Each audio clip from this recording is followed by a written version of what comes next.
Bill O'Reilly here, and I'm warming up. Stand by for the O'Reilly Update Morning Edition. But first, homeowners, when is the last time you checked your home title? Scammers are everywhere, and they're targeting your equity. With just a single forged document, they can file at the county. So don't wait until it's too late. Find out if you are already a victim today. Please go to HomeTitleLock.com. Use the promo code BILL to get a free title history report, plus a free trial of their $1 million triple lock protection. On this Thursday, did you know that fake news was started by Benjamin Franklin? Bet you didn't. In 1782, he created a phony newspaper that pounded King George and the colonists who supported the king. Old Ben would be surprised at today's media, I believe, because it is so audacious.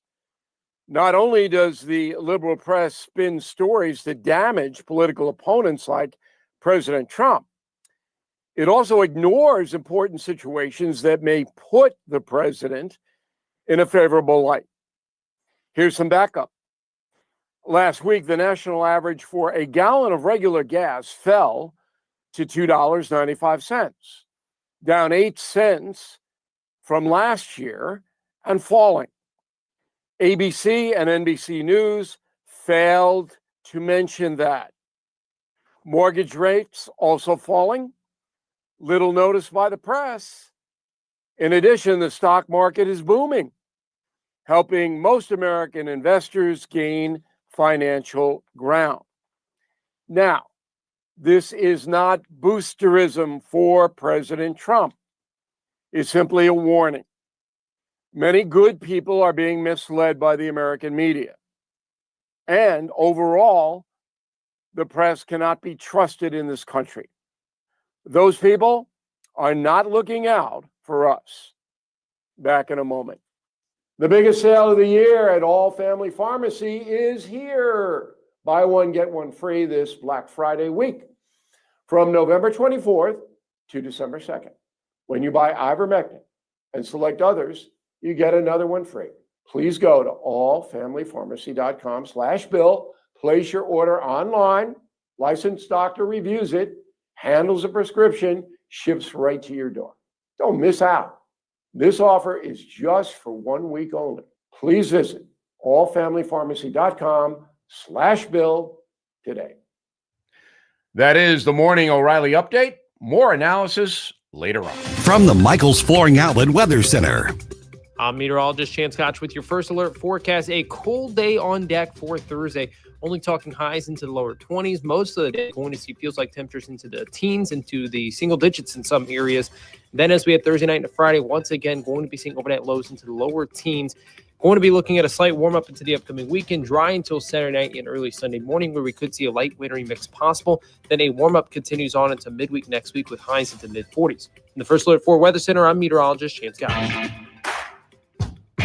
There's a lot to talk about today, St. Louis. Let's get the conversation started. This is Mike Ferguson in the morning on News Talk STL. Sometimes your opponent doesn't see themselves as defeated. They don't give up. They just change their tactics. And that could be creeping its way back into your kids' or your grandkids' school.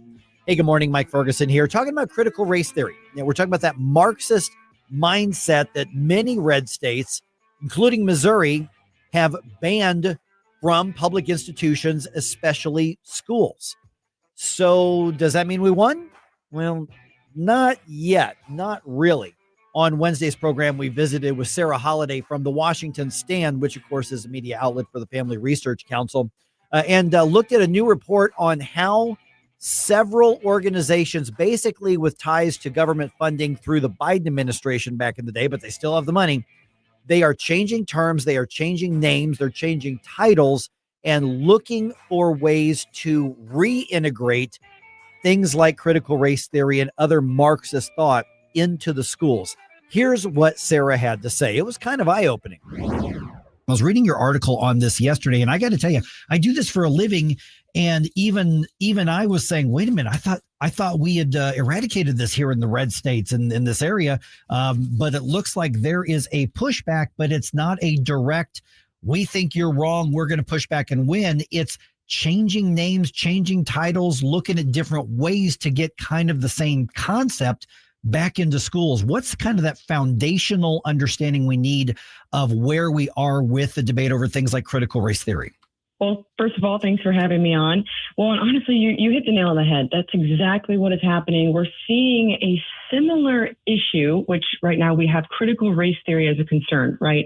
GOP states have been actively fighting this agenda, trying to get it out of their schools. And this is where we have Media Literacy Now. That is a nonprofit that was flagged by the Conservative Foundation for Freedom Online. They released a report, which is what I covered in my article. And in that report, they found that this organization, MLN, has some pretty deep roots in both the federal government and it has paid advocacy in 23 states, many of which are Republican leaning, like Arizona, Indiana, Texas, Tennessee, to name a few. And so the reason why this is a concern is because Media Literacy Now, MLM, is claiming that their mission is simple. They want to essentially teach children, students within grades K through 12, how to navigate the media. MLN will claim that it founded because its founder was concerned about cartoons that its children were watching. But really, at the end of the day, they're trying to train children what outlets, news outlets, they can trust, which ones are they claim to be unreliable. And, you know, that doesn't necessarily seem like a bad thing because it is tricky sometimes to navigate the media. I mean, we all know that some outlets lean more left or more right, but when you look at the details, you see that they're almost consistently flagging conservative outlets as unreliable while claiming that more progressive or left-leaning outlets are reliable. And their affiliates are also extremely telling. They have the founder and CEO of Ad Fontes on their board, which is pretty well known for their media bias charts. And on some of their charts, they'll claim that outlets like Fox News or the New York Post are hyper-partisan and unreliable. They've also flagged 64% of left-leaning outlets as reliable, but only saying the same of 32% of conservative outlets. And MLN is also platforming people who are openly promoting things such as critical race theory. They have a researcher based in Pennsylvania. His name is R. Allen Berry. And he wrote a chapter that was published as part of an academic text that pretty explicitly makes this case for how, in order to fight for media literacy, we have to fight for critical race theory to be taught in schools. And for your listeners who may not know, critical race theory is just it champions itself as anti-racism, as, you know, rooting out systemic racism through an academic framework. But really, it's just promoting racism. And there are plenty of conservatives, Christians, etc., who are concerned about that, don't support that don't want their kids to be taught that. And yet it's being pushed in schools. MLN actively promotes people who are wanting to see CRT in schools. And I think the most concerning part is that MLN doesn't just have a goal of doing this. It's already connected in, like I said, at least 23 states. But if you go back to the Biden administration, you'll see that it's also significantly funded through federal agencies and uplifted through federal agencies. For example, during the Biden administration, the State Department granted them $30,000 in a grant that was sent ultimately overseas to Germany to promote these exact same objectives. But even domestically, there's at least, if this is even the full number, at least 14 federal government agencies that have been a part of, for example, Biden's Information Literacy Task Force, which promotes a lot of what MLN has been putting out. So it's definitely not something that is just, you know, oh, it's a thing. They have this dream of helping children learn how to navigate the media. No, they want to essentially push their ideological ideas as they teach children what they consider to be reliable outlets or not. And it already has some pretty deep roots in the federal government and in several schools. So it's pretty concerning. Sarah, it is concerning, and you've described, really it kind of has some far-reaching. The tentacles are far-reaching. Do we know who or what entities are behind this group? Yes, we do know of some, and I will list the one that's probably most concerning, which is the Southern Poverty Law Center, the SPLC. Mm-hmm. They actually pen a lot of their curricula that go out to these students. And the reason why the SPLC being a huge part of MLN's curricula is so concerning is because the SPLC itself is significantly far left, radical. Anybody that they deem conservative Christian that opposes their views is not just wrong from their eyes, but maybe even evil or hateful. For example, the SPLC puts out these things called hate maps. And I'd like to just brush it off as something that they do that doesn't affect anybody. But unfortunately, it directly affects a lot of people, including the organization I work for. Family Research Council was put on one of these hate maps in 2010, primarily because we favor and promote the traditional biblical views of marriage, for example. And the SPLC considers that hateful. So we're put on this map. And 2 years later, in 2012, a person came across that map, saw us on it and other organizations, and decided that that was not okay. He created a plan. He came to our organization, but had a couple different organizations on his list for that day, armed with a gun and with a plan to irreversibly harm as many people at our organization as possible that day, all because he saw us on this hate map. And thankfully, he was stopped. He's in prison, but it just goes to show how the SPLC is actively putting this idea into people's minds that there are groups out there that they disagree with, but that's not okay to just say that you disagree with them.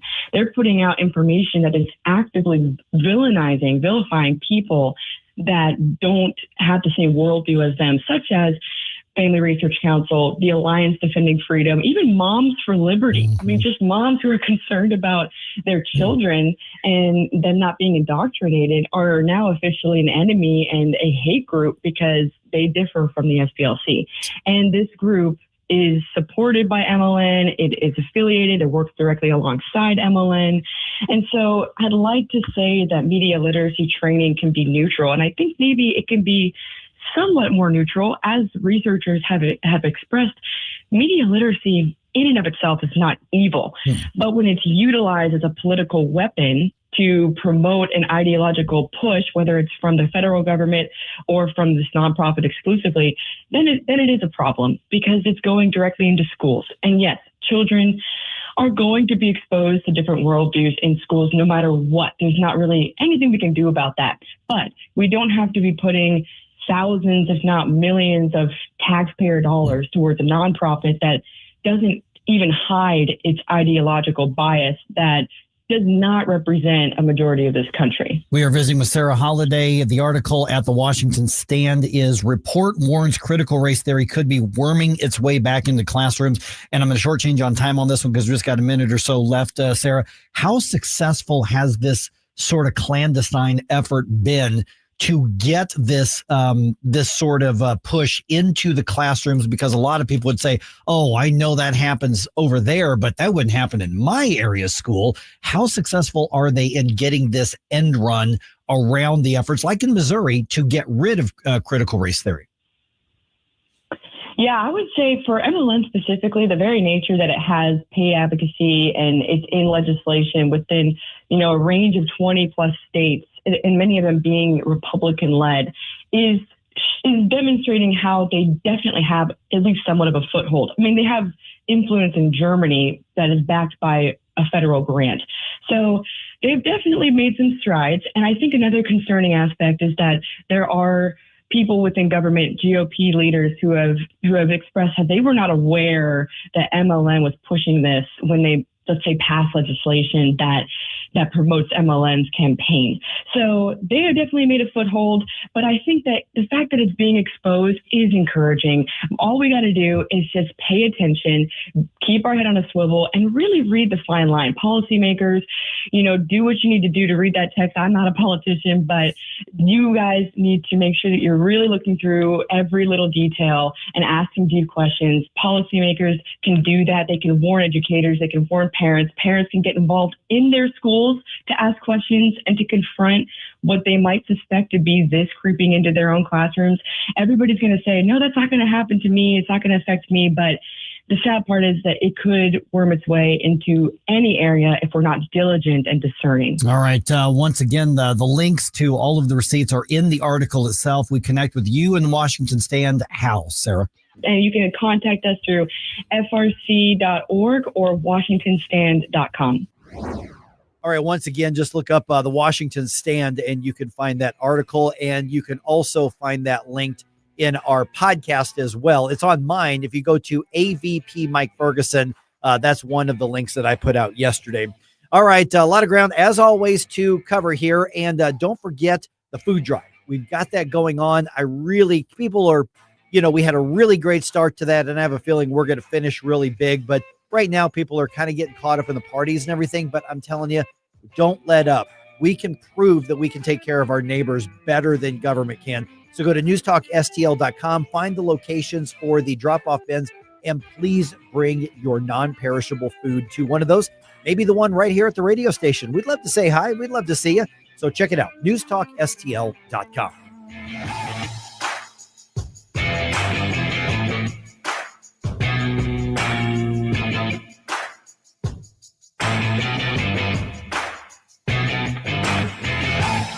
Here's my problem. Completely agree with your sentiments. He talks about we're divided. Well, yeah, we are. And we need to wake up as a country and realize what's going on. 101.9 and 94.1. Number one for conservative talk. News Talk STL. Hey there, Chris Cooper here, Serenity Wealth Management. Joining us in the studio for Serenity Wealth Now this weekend is Katie Modulin with Magic Expeditions. We're going to talk about travel tips and fun, memorable experiences you can create for your family and friends. So tune in right here, News Talk STL, Sunday morning, 9 a.m., or on Serenity Wealth Now social media outlets. Serenity Wealth Now with Chris Cooper, Sunday mornings at 9 on News Talk STL. Investment advice offered through Fortis Capital Advisors, LLC. Hello, Kirk Hilsinger, Chairman of the Republican Party, City of St. Louis. Join us for our Christmas party on December 11th. Tickets may be purchased by cash or check, or you may purchase tickets through our website at stl-gop.com. We'll have dinner and silent auction. In addition, we will be collecting donations for Toys for Tots. So bring an unwrapped toy for a family in need. Merry Christmas, Happy Holidays, and we look forward to fighting for you in 2026. Paid for by St. Louis City Republican PAC. Curtis Farber, Treasurer. Every 2 seconds, someone needs blood. Someone who is fighting cancer, undergoing surgery, or experiencing a life-threatening illness. The need for blood is critical and constant. I'm Congressman Bob Onder. A single blood donation can save lives. Donate blood today and offer help and hope to those who need it most. This message brought to you by the National Association of Broadcasters and this station. Winter's coming fast. Is your furnace ready? Johnson Heating and Cooling is here to help. Get our complete furnace checkup for just $99. We'll check for gas leaks, inspect electrical connections, and examine your flue to keep your family safe and warm. We service all brands of equipment, and we're fully licensed and insured. From furnace maintenance to air conditioning service, new installations to repairs. Call 636-332-4141 or visit johnson-heatingandcooling.com. People ask all the time, who the heck is Low Cost Airlines? Well, we're not just one airline. When you're talking to us, you're talking to everyone. We are the discount supermarket for all airline tickets. Plus, we have all the airlines and always have the best prices. American, Delta, United, plus all the specialized international airlines and a lot more. And we make it easy. We guarantee you'll talk to a live human in 60 seconds. You can have the rate you need and have your trip booked in 5 minutes. Now, how cool is that? And remember, when you're talking to us, it's like talking to every single airline available with one fast phone call. All you need to do is call and find the best prices to fly wherever it is you want to go. So are you ready? Call Low Cost Airlines right now. 800-515-2397. 800-515-2397. 800-515-2397. That's 800-515-2397.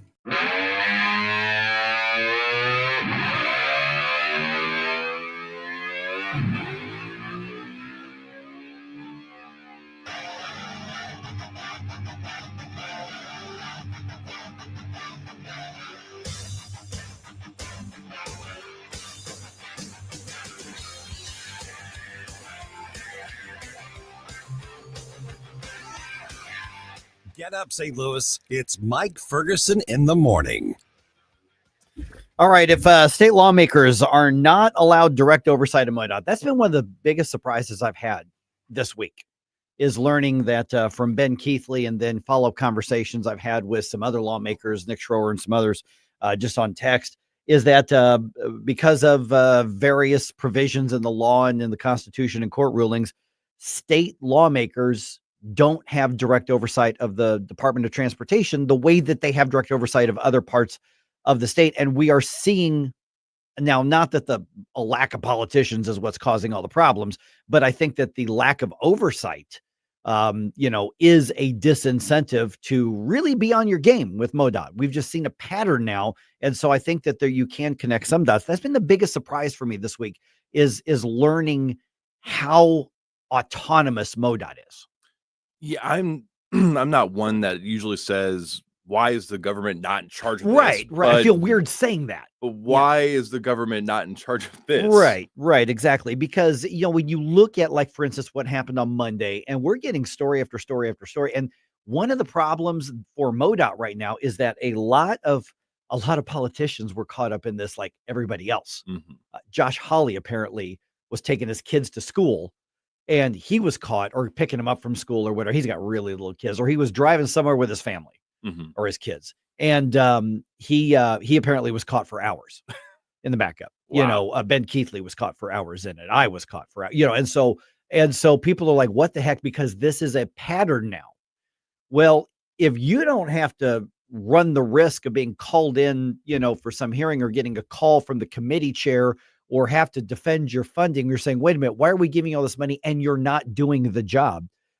Well, from the MoDOT leadership, whatever. The snow will melt eventually. We'll get to it when we get to it. I mean, I don't think that's the attitude generally that they take, but there's a massive, and we've seen this time and time again, there is a massive lack of a sense of urgency from MoDOT right now. Yes. That was the biggest problem. It's not like they went out and broke up the highways and we couldn't do anything with it. They get construction done during the spring and the summer and the fall. We see that. I mean, construction is doing, but we know we need it. Mm-hmm. But there's no sense of urgency that we can see when these snowfalls, and that wasn't even that big of a storm on Monday. It just wasn't. It was just them going, oh well, we missed it. And there's no falling on the sword. There's no apology. So the fact that they have that autonomy has led Nick Schroer to go, to say maybe it's time that we allow people to sue MoDOT. Yes. If there's a crash or there's some kind of loss that could have been prevented if they just done their job. Because that's really what it comes down to. They were supposed to pre-treat it and then said, well, we didn't account for it coming before we could do well, that's what pre-treating is. You get to it beforehand. So it doesn't matter when it shows up.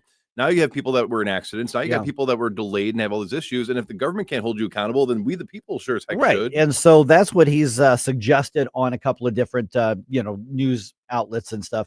So I want to dig into that here in just a little bit as well. Also, a little bit later on, a question. This is coming to St. Louis now, apparently. Waymo. You're familiar with Waymo? This is a taxi service. No drivers. Automated driverless cars. Nope. Yeah. So that's the question. Now, would you get in a taxi with no driver? Now, I've been in taxis in many cities around the country. I will tell you the Waymo cars probably smell better. But I'm like, I don't know that I want to get into a taxi. And by the way, the city is like, hey, wait a minute. They haven't applied for anything. And Waymo's like, yeah, we're coming anyway. So we already sent the cars. We'll give you the details on that here in a little bit as well.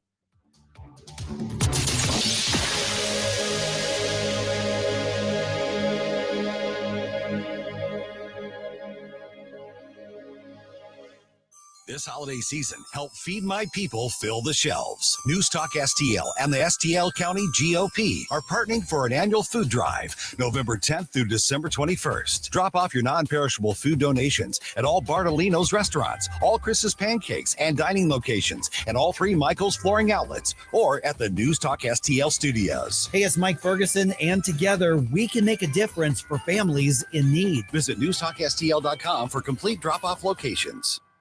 JC's Wayback Machine. This week on the way back, we bust open my exclusive collection of Christmas songs. Oh, ho, ho, ho, ho, ho.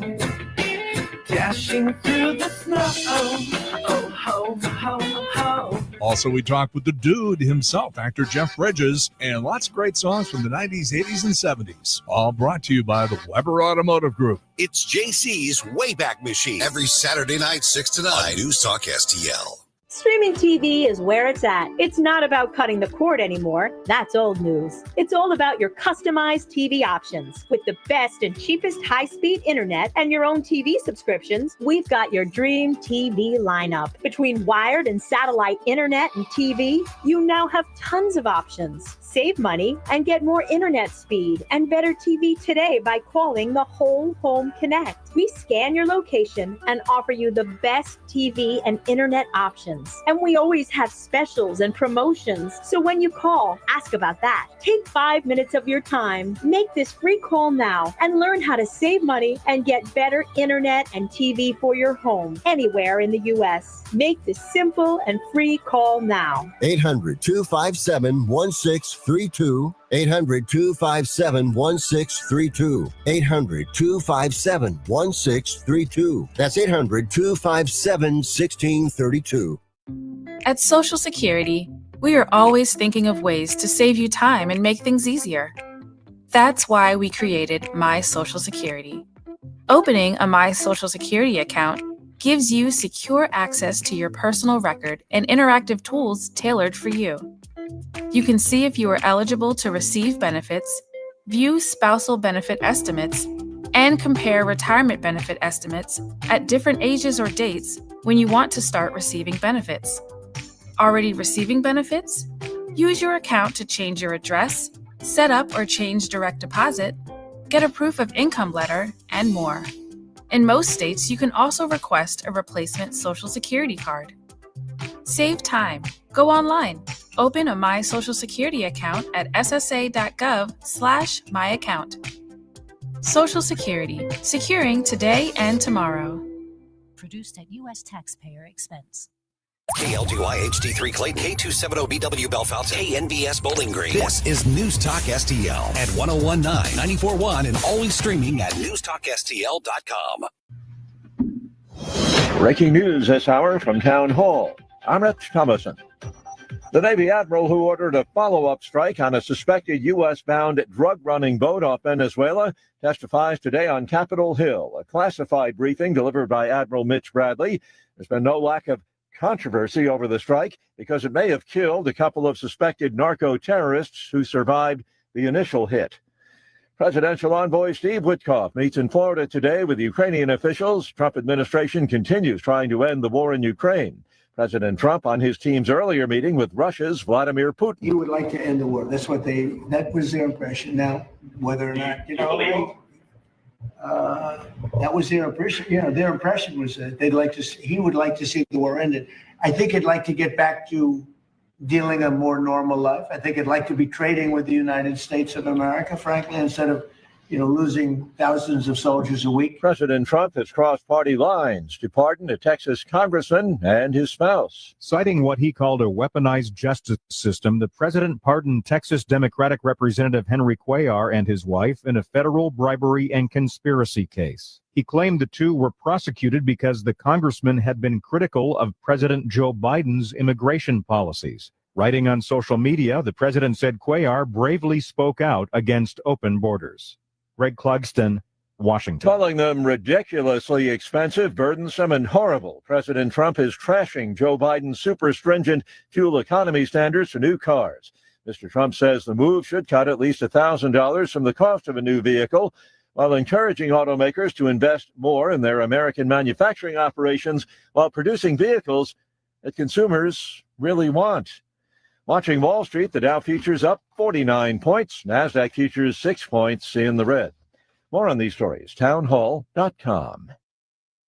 Everyone is watching major movements ripple through the markets these days, sparked by new policy shifts out of Washington and activity from the Federal Reserve. Americans have faced uncertainty before, and every time, we've found our footing again. The real secret to long-term financial peace is simple. Keep your eyes on the horizon and understand the fundamentals that drive real stability. That's exactly why Advantage Gold is inviting you to call 800-741-GOLD right now. We'll send you a free Gold IRA rollover kit, along with a complimentary copy of economist Ken Rogoff's insightful book, Our Dollar, Your Problem. Inside, you'll learn how to defend your retirement savings against inflation, market swings, and reckless fiscal policies with tangible assets like precious metals that have preserved wealth for centuries. It's no wonder Advantage Gold has been America's #1 gold company for the past decade. Take a smart step toward protecting what you've earned. Call 800-741-GOLD. That's 800-741-4653. Consult your financial advisor before investing. Call 800-741. From the Michaels Flooring Outlet Weather Center. I'm meteorologist Chance Scotch with your first alert forecast. A cold day on deck for Thursday. Only talking highs into the lower 20s. Most of the day going to see feels like temperatures into the teens, into the single digits in some areas. Then as we head Thursday night into Friday, once again going to be seeing overnight lows into the lower teens. Going to be looking at a slight warm-up into the upcoming weekend, dry until Saturday night and early Sunday morning, where we could see a light wintry mix possible. Then a warm-up continues on into midweek next week with highs into mid-40s. In the First Alert 4 Weather Center, I'm meteorologist Chance Scotch. This hour of News Talk STL brought to you by Chris Cooper and Serenity Wealth Management. Discover little-known strategies that could be the difference between choosing the care you deserve or having someone else decide it for you. Get a free copy of Chris's book at serenityltc.com. Hey, when pests invade your home, you need someone you can trust. It's Jamie Allman here, and at Buckingham Pest Control, they're not just your exterminators. They're your neighbors and friends. A locally owned family business and St. Louis Magazine A-List award winner, providing affordable, quality pest control. Plus, they offer energy-efficient TAP attic insulation, the only insulation that controls pests and qualifies for federal tax credits through December 31. BuckinghamPestControl.com. That's BuckinghamPestControl.com. Your business moves fast. PRI Global keeps it moving smarter for almost 30 years, delivering top tech talent to help companies grow stronger, custom applications, simplifying your operations, securing your data, modernizing your business from the cloud up. And with Prismatic, you're going to get real-time insights, automated workflows, people, process, platform. PRI Global delivers all three. PRIGlobal.com. If you have a phone, you have a radio. Download the all-new News Talk STL app. Love the all-new NewsTalk STL app. On my way to work in the morning. Usually I'm in the car. I listen on the app in my car every morning going to work. Download the News Talk STL app and listen anytime, anywhere. Mike Ferguson. Is there anything in your life that is not trauma Olympics? Susie Moore. Get out of here and stop playing victim. Get up, can't you hear the alarm? Get up, St. Louis. There's no crying in baseball. Mike Ferguson in the morning on News Talk STL. Get up, this is your cousin. All right, hundreds of thousands of dollars from taxpayers handed over to a guy who never worked for the area school district. You remember that story, Francis Howell? Oh, yeah. And so now a state official is demanding some answers. Okay. And they should be. Yes, they should be. Yeah. Also, here's maybe the question of the day. Should MoDOT be liable when their screw-ups cause or allow wrecks to happen? I have a lot of information and insight into this because of my former role. I will be tapping into that. Yeah, I got to think about how I can and what I can and can't say. Yeah, because I think we're going to I think we'll get to that around 6:35. Okay, perfect. So I'm going to put a basic details. I'm your Huckleberry. Yes, basic details here in a couple minutes, and then 6:35. We'll talk about that here. Also, the redistricting fight that's about to go to the next round in Missouri. Just a quick update on this. And there's been some interesting things discovered about some of the key players, or at least one of the key players here as well. All right, 6:06 right now. Let's go ahead and do ye old news dump. Successful dump. Wake up, America. It all worked out. They got all the news. The morning news dump. All right, former Justice Department Special Counsel Jack Smith subpoenaed on Wednesday. He is going to be ordered to do an interview with Congress behind closed doors. Republican Representative Jim Jordan was on Fox News Channel's Hannity Says he's got questions about Smith's analysis of the phone records of several Republican lawmakers. Some people, like myself, up to 2.5 years of their phone records. Who they called, who called them, when they called them, how long the call lasted, and if you initiated that call, they knew where you were at when you made the call. And that was what was known as Operation Arctic Fox. Most of the lawmakers whose phone records were analyzed were involved in challenges to the results of the 2020 election. Smith's lawyers previously said he's willing to appear for an open hearing. He has defended his actions. I have a feeling this is going to get really, really messy in like a battle royale sort of way. It is. Yeah. All right. So we'll be fascinated to see what happens on that. All right. The Francis Howell School District gets a subpoena from the state auditor. Now, this is over the hundreds of thousands of dollars paid to a guy who never worked there. Yeah. KMOV's Morgan Harris has the basic details for us. Now, back in March, the school district hired Mike Dominguez to run the district, but resigned just days before he was supposed to start. Then the Francis Howell Board of Education approved a nearly $230,000 settlement payout for Dominguez. Now the state says the school district refuses to explain why it negotiated the buyout, leading to those subpoenas. Yeah, and he ended up taking a job as an assistant superintendent in some other district, some other part of the country. Yeah, so that's a more than a fair question to go, why are you paying out a guy who never showed up on day one? All right, it's great non-work if you can get it. Yeah, I will not work for the Francis Howell School District for volunteering right now. Yeah, I'll do it for half that. I will save you money by, politician We're good. wording here. Okay, after years of political pressure, the Army Corps of Engineers is adding $40 million to the Coldwater Creek cleanup effort in North County. Good. Yeah. Radioactive waste dumped there in that area has been affecting people for decades, as everybody knows. Earlier this year, the EPA said the contamination cleanup won't be complete until 2038. Wow. Yeah, and it's been there since what, the 50s or something like that? Yeah, pretty much. Yeah. And so you give credit where credit's due. Eric Schmidt's been on this, but Josh Hawley has really been the driving factor on this. And credit where credit is due. In her brief time in the House, Cori Bush was one aggressive. productive thing I saw her do. The one thing she did. So there's a lot of pressure, but now they're actually adding to it. It's not that they weren't doing anything, but they clearly were doing just enough to say they were doing something. That's what it looked like to me. All right. So President Trump, he wants to lower the Biden era fuel economy requirements for new cars and trucks. The administration has announced plans to roll back fuel economy standards for light-duty vehicles. It was ridiculous, very expensive. It put tremendous upward pressure on car prices. The transportation secretary said the Biden-era rules aimed at limiting air pollution were completely unattainable for automakers. If the plan is approved, new vehicles would need to average roughly 34 miles per gallon instead of 50. Greg Clugston, Washington. And the president is 100% correct on this. Yes. This is overdue. Absolutely. He's doing the right thing. Go, Don, go. Yeah. Yep. All right. Should MoDOT, here's the basic details part of this. Should MoDOT be liable if you crash on the highway? Okay. Now there's more to it than that. All right. State Senator Nick Schroer, award-winning state senator Nick Schroer, yep, tells Fox 2 that he wants to see there is some immunity for MoDOT right now. It's not complete immunity for MoDOT right now. So he wants to see at least that partial immunity that protects the department ended if it can be proven that MoDOT's inaction or mistakes caused the losses, or if they were preventable had MoDOT done what they're mandated to do. Okay, I have questions. Yeah, right, exactly. So like I said, we're going to go into more depth on this at 6:35. Yeah. Now, this comes days after MoDOT failed to pre-treat or plow major highways around the St. Louis area before snow fell, and the snow that was in the forecast for days. Yeah.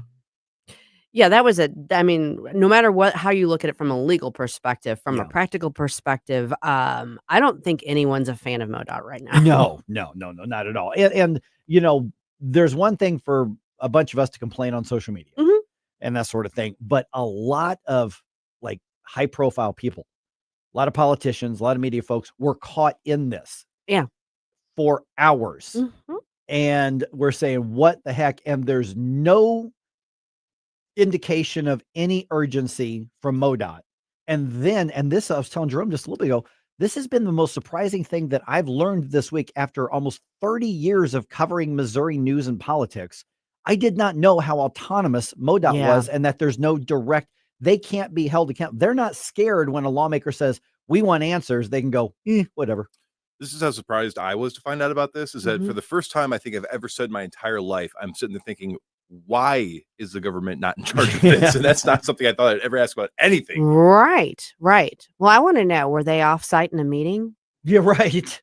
What kind of meeting? Yeah. Here's a button to press to get the salt to go off the trucks. Just saying. Man, yeah, they Sarah Russelled it. Exactly. This is what I'm thinking. Oh, man. All right. President Trump pardoned Texas Democrat Congressman Harry Cuellar.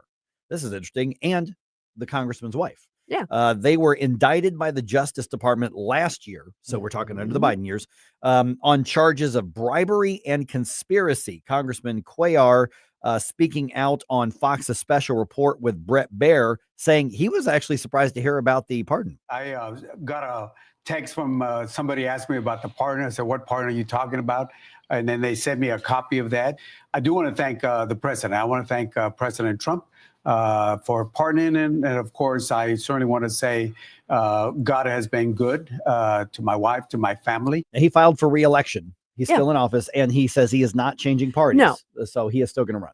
Yeah. And I know when those charges first were being floated and stuff, it did seem timing wise, like just like with Eric Adams. I'm not saying something nefarious wasn't done. It might have been, but the timing of it really seemed it coincided with those people speaking out against the Biden administration and their immigration policies. Right. You're right. So I don't have, it's not hard for me to believe that there was some political malice behind the investigations and prosecutions. And I'm not sure what prompted President Trump to do this now. But yeah, so that surprised me. There's definitely correlation. Whether there's causation, we don't know. I think that's a fair way to say it.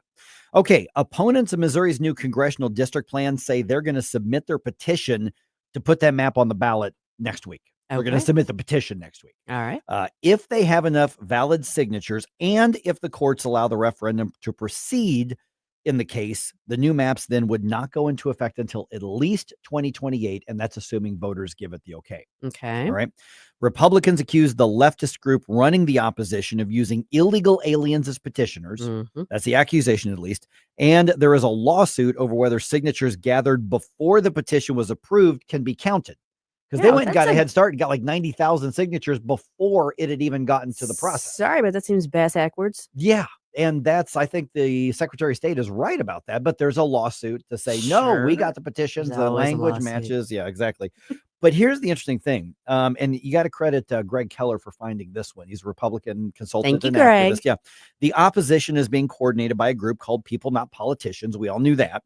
That's run by Richard Von Glahn, who runs a lot of the far left stuff in Missouri. Turns out he's got a history of working with the Missouri Communist Party. What? Yeah. Okay, that does not go to Missouri, and Communist Party should never be mentioned. They're so small they're not even on the ballot. They don't even have ballot access, but they are an active organization, and they had like an awards thing, and he was one of the people who was listed as an affiliate according to the website. Well, good for him. Yeah.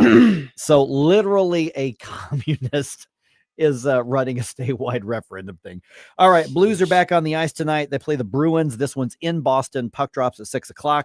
Blues are 9-11-7 on the season. Don't try to make me stop. No inspiration. You have a soul so dark it is no more. And all at once depart, no destination. Well, there you go again, listening to Mike Ferguson in the morning on News Talk STL.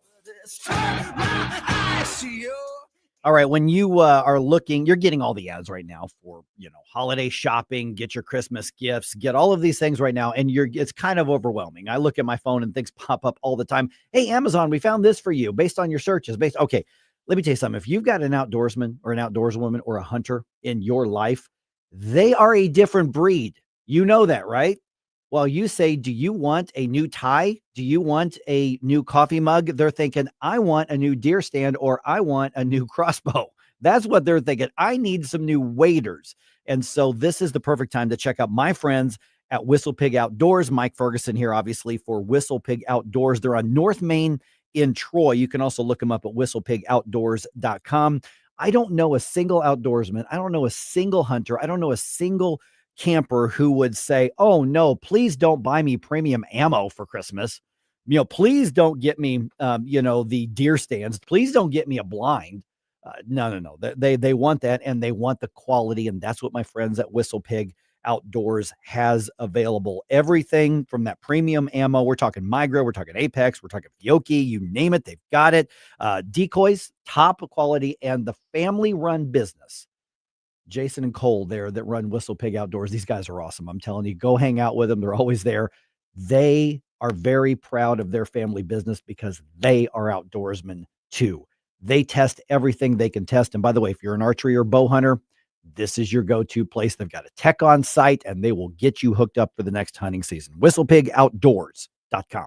Tim Jones here to let you know that as we deal with old man winter, have no fear. Hanson's Tree Service is here to take care of your homestead, your business, and everything else throughout the winter months. Hanson's is offering 10% off all their tree care services, fully described at hansonstree.com for everyone in News Talk STL Nation. That's 10% off all tree care, pruning, grinding, and land clearing, and more. Hanson's also, of course, has plenty of fantastic organic mulch to protect all your landscape beds during the mean months ahead. No job too big or too small for Hanson's.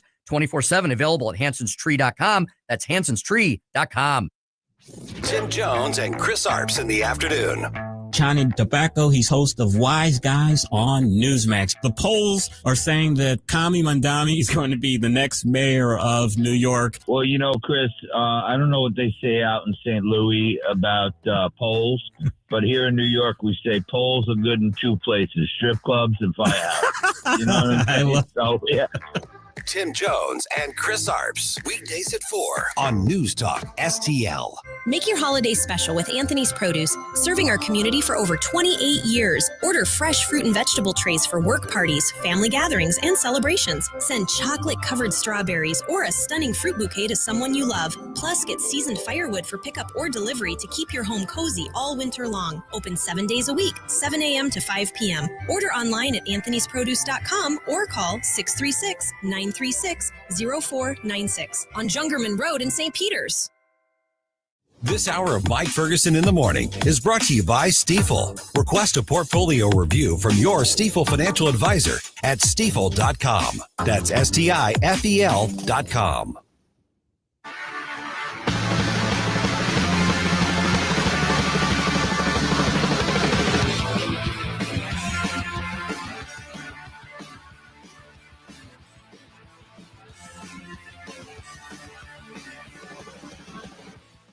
Hi, it's Randy Tobler here.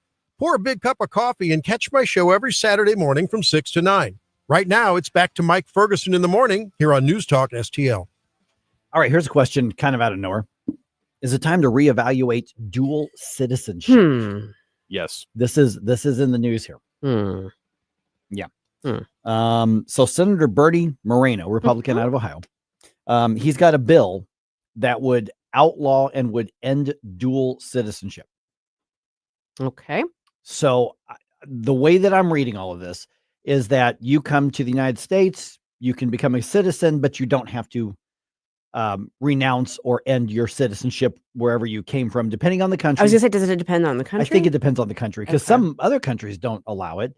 And then if you're an American citizen and you decide to move and say retire somewhere else, that if you become a citizen there, you could still retain your citizenship status here. And you could be, I've never understood the concept of dual citizenship. I guess if there's probably some tax experts who could say, oh no, there's an advantage to that. But Bernie Moreno and a number of Republicans are saying there's a much bigger picture here. Like, for instance, he was on the Ingram Angle on Fox last night, and here's just a quick clip of part of that discussion. Teddy Roosevelt thought, look, if you're going to be an American, you got to be an American. You can only have allegiance to one country. Okay, so that's a patriotic, warm and fuzzy. Okay, I get that, and I don't disagree. But from a civics citizenship perspective, is he right?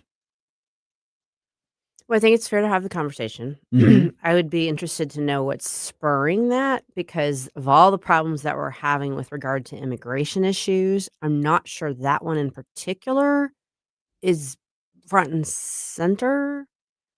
I think Jerome has something else to say Yeah, about that. jump in. But yeah, I'm reserving judgment for the moment. I want to put on record that Massey did it first, and so I'm glad to see people are starting to finally take him more seriously because he's been pushing for this for a while now. That's actually part of his immigration reform platform. And yes, I do think that if you're going to come to America, that you should have to like we're supposed to be the land of freedom.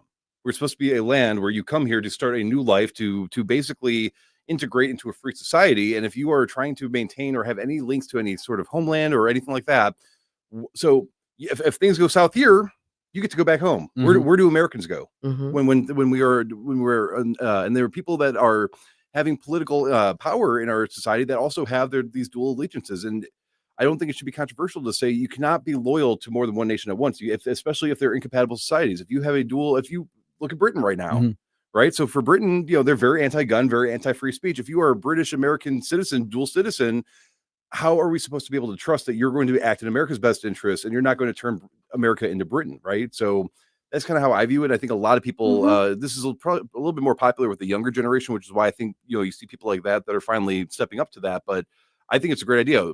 You're American or you're not. Point it simple as. So obviously, to me, the biggest, I want to know where the push for this is coming Right. from, and the biggest, the elephant in the room is Israel.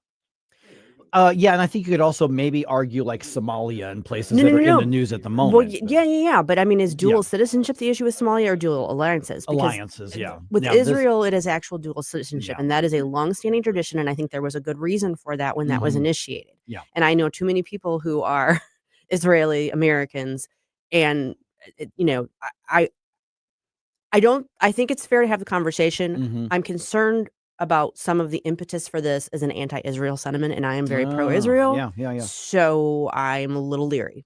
So Randy Fine also has supported legislation like this earlier this year as well, after basically saying the same thing when Thomas Massey proposed it, but now he's on board. So I don't think it's if it's going to be a blanket thing, I don't see how that would be anti-Israel, because I feel the same way with whether it's a Muslim nation, if it's a Hindu nation, whatever the case is. If it's a blanket thing, it should be fair for everybody to say you're either American or you're not. But I don't disagree with that. I wasn't even referencing Massey when he said that. I'm just saying when it was established, particularly for Israel, there was a reason for it. And I think it's fair to examine whether that needs to be looked at again.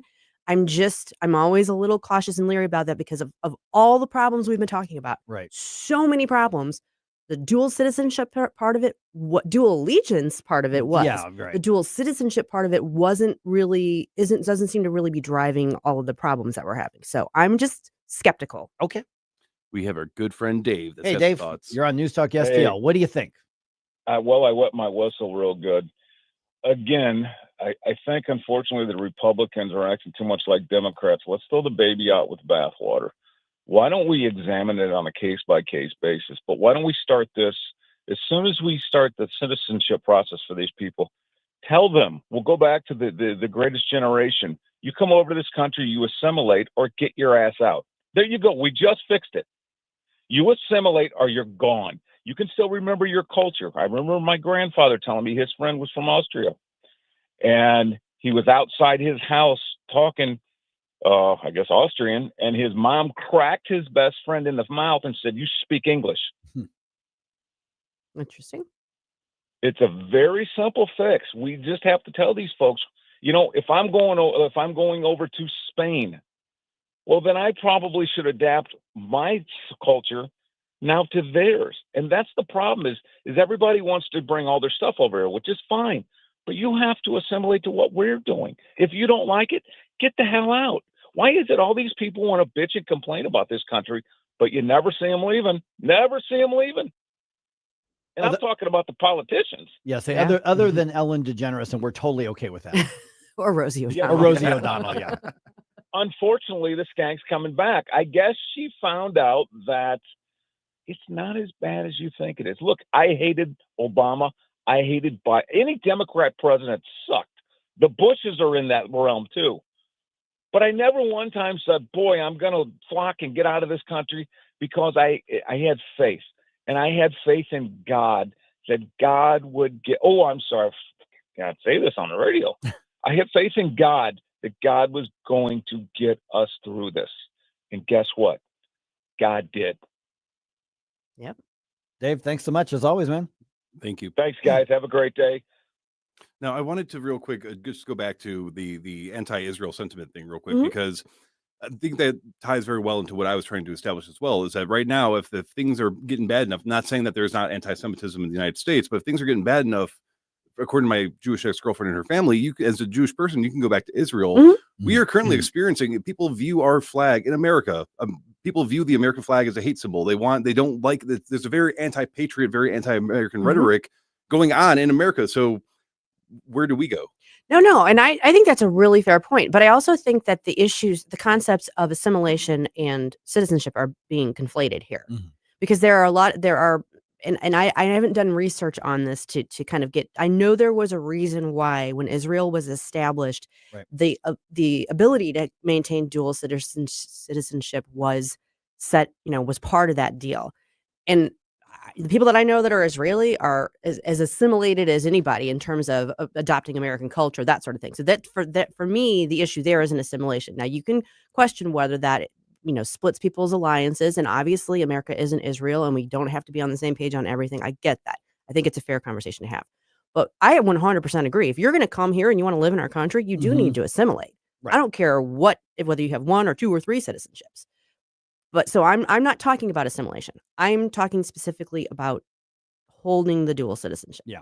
No, but wouldn't a dual citizenship of any nation sort of, in a way, I guess, discourage full assimilation? So if I go to I've got Scandinavian blood, so if I went back to some of these Viking areas and I'm like, hey, Denmark or Finland or whoever, and then I also realize that they have some aspects of their culture is different than ours.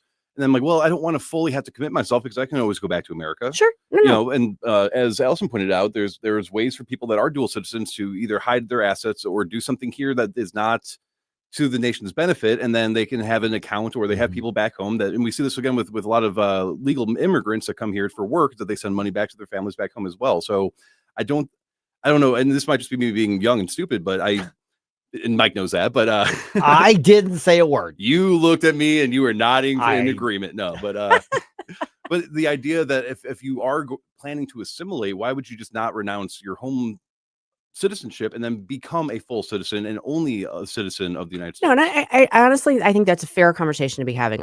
What I'm saying is, I feel like somewhere in the middle of this conversation, we're conflating assimilation, because there's a lot of people here who are here legally but aren't citizens. Right. There's all kinds of variations there. And I just feel like we're conflating assimilation with the actual dual citizenship thing. And I want to look more into it, honestly, to understand what the genesis is of it and what the negatives are. You know how I stupidly trip into some of this knowledge is I didn't realize until I was like in college that you could be a dual citizenship. And I read an article that Slash from Guns N' Roses has dual citizenship. Right. Wow. Yeah, he does. Because his parents are one of them's from England, from Okay. the UK. So he's got dual citizenship in England and the United States. I'm like, you can do that? I always thought my brother did because he was born in Japan, but since he was born on an army base in Japan, that's he US didn't. soil. Yeah, it is US. That's US soil. That's like John McCain, Mhm. who was born on US soil because he was on a base. See, and I think the easiest thing to squash all this is you can have a permanent residency card without being a citizen if you're still a citizen elsewhere, so you can stay here. Yeah. But anybody with dual citizenship, you can't have any political office. That seems like the most fair and balanced way of doing it. Yeah, now I do think that it is fair, and I know we're just a hair over time here, but I do think it's fair to say before you can serve in an office that you should not. You should renounce any other. I think that's fair. Yeah, I think that's absolutely. fair for sure. No, I don't disagree with that at all. Yeah, interesting. Keep the comments coming. Let me know. Let's hear them.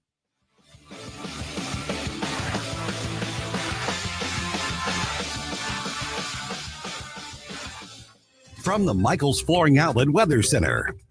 I'm meteorologist Chance Koch with your first alert forecast. A cold day on deck for Thursday. Only talking highs into the lower 20s most of the day. Going to see feels like temperatures into the teens, into the single digits in some areas. Then as we have Thursday night and Friday, once again, going to be seeing overnight lows into the lower teens. Going to be looking at a slight warm-up into the upcoming weekend, dry until Saturday night and early Sunday morning, where we could see a light wintry mix possible. Then a warm-up continues on into midweek next week with highs into mid-40s. In the First Alert 4 Weather Center, I'm meteorologist Chance Koch. Renewal by Anderson asking, are you still battling cold drafts? Windows icing up again? Utility costs surging? You're worried about paying more every month? The truth is, you may already be paying for new windows and money lost to energy escaping your home. And here's the thing, you don't want to do this project twice. Renewal by Anderson spends every day replacing bad technology, poor installation of windows and doors that simply don't stand the test of time. But you can afford the best. America's most trusted window replacement company, Anderson. Call 877-WINDOWS or visit rbastl.com. Learn about our December savings event right now. 877-WINDOWS, rbastl.com. Renewal by Anderson. Superior products, exceptional service. Looking for treasures from the past? Discover Mimi's Antiques Attic, your locally owned and family-operated treasure hunt destination. Explore 16,000 square feet of antiques, crafts, collectibles, and designer items across 225 unique rental spaces. Open Monday through Saturday, 9 to 7, and Sundays, 10 to 6 at 1000 Warrenton Shops in Warrenton. Mimi's Antiques Attic, where every visit uncovers new treasures.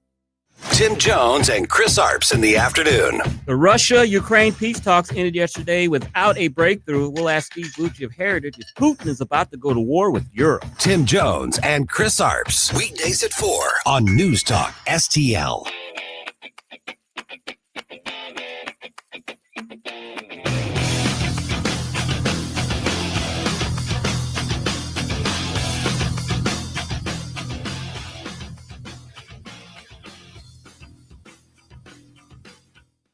Good morning, Missouri. It's your boy, Joe Pags. I'll talk to you tonight at 10. But right now, let's get back to Mike Ferguson in the morning.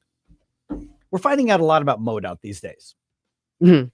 You know, and it's Familiarity breeds contempt. Yes. And Nick Schroer has been on the news saying, you know, maybe it's time to make some changes. But I had no clue how autonomous they were and insulated from state oversight. Yeah. Yeah. So I want to get to that because Nick's got an idea for that. Okay. Let's do that in just a minute. Wanted to quickly mention, I mentioned this yesterday, this coming Saturday. I was actually just telling Susie about this a second ago. Nutrition Stop has got this indoor farmers market that's happening. So a bunch of like free food and vendors and free drinks. Yeah. A variety of kinds of drinks. Nice. I mean, like the adult kind of drinks. Ah, So okay. those are all going to be offered. They're from noon to 3 at Nutrition Stop. You Perfect. don't Yeah, need it RSVP. is right in my neighborhood. Yep. Yep. Just come on, jump on in. I'm going to go by there. Rachel and I are going to stop by for Awesome. a little bit. So if you want to do that and check them out, you don't have to buy anything or buy a ticket. Just walk in and start eating other people's free food. And they'll have some demonstrations on how to, cook stuff, and you can look around and ask some questions. But it's going to be a lot of fun. I actually really enjoy it. Nice. I mean, that sounds really, really cool. Yeah. So check it out. Noon to 3. Just put Nutrition Stop in on the maps. It'll take you right there. Basically, it's on Mexico Road, just off this I-7. Right at Cave Springs. Yeah, right there off Cave Springs. Yeah, precisely. Okay. Okay. So with the debacle that happened on Monday, and this follows the debacle last winter where there was a legit big time snowstorm and ice storm. And we went out of our way to say, don't be mad at MoDOT right now. This was a massive storm. But then 3, 4, 5, 6 days later, roads still weren't cleared. Yeah. And then there have been other cases where people are like, where's the pre-treating? The crews in the different cities seem to be able to handle all these. I didn't hear any complaints in the cities necessarily. St. Louis City did a lot better. But even in the areas they didn't get to, they were very open about here's what we're doing. Here's what we've done. Here's what we still have to do. It was a whole different thing, even though I don't think they got it completely right, but massive steps in the right direction. So you give all the credit in the world to the new administration in the city for that. And then Monday happens and it's a complete debacle. And when people are questioning the local guy in charge for MoDOT, Bob Becker, The impression that we get is he basically shrugs and go, well, snow beat us here. What you gonna do? What you gonna do? I mean, that's really what we got. So Nick is talked to a number of media outlets, and he's saying maybe MoDOT should be liable if their inaction or even their mistakes allows a preventable accident to happen. Mm-hmm. So he talked about the immunity MoDOT has, and they have some, but they're not completely immune. It's not like you, it's not like you can't sue them now. Oh, I right. You absolutely can. Your damages are just capped. Right. There's a limit to that. But his argument that he's making is saying, for instance, in this case right here, these backups preventable. Now, would there have been some slowdowns anytime you got a heavy snow? Now, sure. Mm-hmm. But people were caught for hours because the highways were not pre-treated and they were not plowed. Mm-hmm. And so he's saying, and I actually know one person at least who was in a wreck and stranded for hours. And it was on a road that should have been cleared. And it was not, because MoDOT didn't do their job when they were supposed to do it. So then at that point, Nick says, well, maybe if they had the threat of being held liable. Now, the bottom line is, where's the balance between you're the driver, right, and you're supposed to adapt to the conditions, but if part of the conditions are because the government entity didn't do what they were supposed to do, is there an argument to be made here? Yes, there is. Okay. There already is. Tell me about it. So let's set aside weather. Yeah. Okay, let's just talk about like highway design or some defect that's the result of something that MoDOT did or didn't do. Right. You can sue them for that. There might be comparative fault on the part of the driver. We have pure comparative fault in Missouri, which means that you can assess the percentages of fault. It's not just one or the other. And that's something that's done all the time. MoDOT gets sued all the time. I know, because I represented them for a long time. Yeah. So you already have the ability to sue them under those circumstances. The damages are capped. I think it's $350 right now, $350,000. $500. Oh, they moved it up. It's up to $500. Well, see, you'll leave the profession for a couple of years and everything changes on you. Yeah. So, I mean, there already is that ability. Now, there are some restrictions around that, and up till now, just the clearing or not clearing of the roadways, because you're talking about, force of nature, that sort of thing, has not really been a factor in it. It has more to do with highway design, or heaven forbid, like something that they've got put out there in a construction zone plays a factor in an accident. So this would be expanding it. I think that the balance that they've tried to strike there is, you're suing the state, right? So you're basically, the taxpayers are paying for damages that you're talking about, and you are talking about automobile accidents, which are ubiquitous. So there has to be a balance struck, because otherwise you're going to bankrupt the state paying out damage awards. I think it's worthy conversation to have, but I also can see the downside to it. Right. Yeah. And I know that a lot of those payments probably come out of insurance, liability insurance that the state has. But even if you start paying that out, it increases the premium, and you've got to pay more for that. It's not an insurance plan. Really? Because when I was on the city council in the city, if we got sued for something, it was our insurance company determining settlements or whether to fight, because the insurance company was paying cities it. have insurance. The state, really? No, that's coming out of state coffers directly. Oh, okay. So, but the lawmakers, as we've learned this week, doesn't have. Yeah, that is weird. A weird construction there. And that's what everybody's agreeing on right now, is that no, lawmakers don't have the direct side. So MoDOT can get a call from the Transportation Committee chairman and go, I want some answers. And he can go, I'm at lunch right now. Click. Yeah. And I don't know as much about that aspect of it, because that didn't factor into our representation of them. But I do think that bears some scrutiny, because someone's got to be exercising some oversight. They've got to be answerable to somebody. Right. And that's what Ben Keithley was talking about that. And then I followed up with a couple other people like, oh no, Ben's right. They're like, yeah, we have to fund the money, but MoDOT basically answers to no one. And when you don't answer to anybody, you get the, whatever, we'll get to it when we get to it. What are you going to do? I mean, and that's one of the results. So what, at the very least, the conversation that, Nick is saying, you know what, if snow and ice builds up because there was a forecasted snow, which we knew was going to happen, you don't do your job, and that causes or allows a preventable accident. Okay, maybe that could instill a little more urgency in MoDOT. Yeah, it may be. And that's that from a proof perspective, from an evidence perspective, I can already see so many pitfalls because you're talking about a lot of variables, on top of human error in terms of who's operating the vehicles. Because you can have a patch of ice and someone can be driving an appropriate speed and be fine on that patch of ice as long as they, navigate their way through it. And you can have someone, be driving the appropriate speed and there's just nothing they can do because there's a lot of variables there. We have our good friend Scott now wanting to make some comments about MoDOT. Okay, Scott, let's hear it. What do you think? Hey, good morning and happy belated Thanksgiving, everybody. And to you as well. Yeah, MoDOT, that is surprising that almost like on a limited liability with them, that gentleman Becker, his response is exactly what you expect when somebody isn't held accountable. Like, oh, well, what are you going to do about it? I seem to remember a lawsuit. It was off of 44, I think. They had plowed the roads, and it was on the bridge where the snow was piled up so high, and a car hit it, and it was almost like a ramp, like the car flew off. Yeah, and somebody died, and I thought there was a huge lawsuit over that. But yeah, they need. Anytime there's accountability, people tend to sit up straight and tend to pay attention. And when they don't, they don't.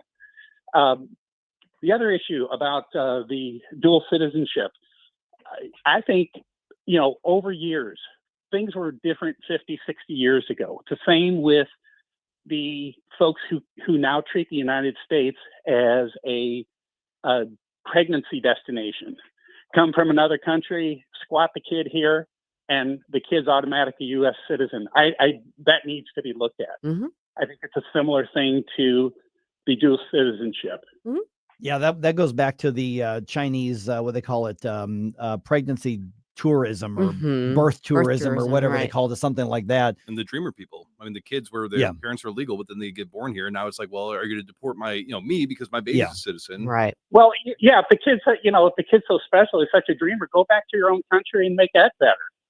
Right. Yeah, which is here's I remember when the Dreamer stuff was passed. I remember all that. And I remember being the unpopular guy on college campus when I'm like, this doesn't make any sense. And I wasn't really that political at the time because it was a whole different conversation at that time. And now we're 20, 25 years into this. And so the Dreamers are young adults and they're like, we're still Dreamers. I'm like, you've had decades to do the work to become citizenship or legal. Decades. And yes, it's a burden. It's hard. Blame your parents for coming here illegally or bringing you here illegally, because the Dreamers, remember, those aren't kids who were born here. Those were kids who were brought here illegally when they were really, really little. Right.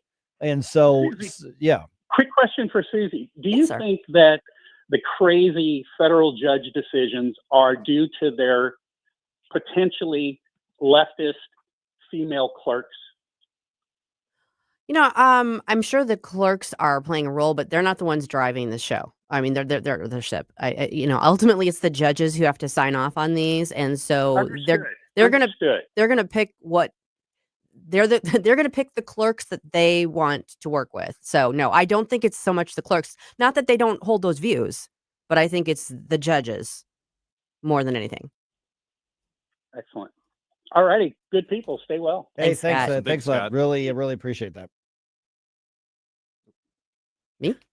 Is it my turn? I don't know. Okay. I just wrote it. I don't know. Oh, yeah. Yes, it is. Well, all right. I didn't know we were coming straight to that. All right. So, you know what? An area school district gets a subpoena because a state official wants to know, why did they pay hundreds of thousands of dollars to a guy who never worked there? Details coming up in the news dump at 6:50.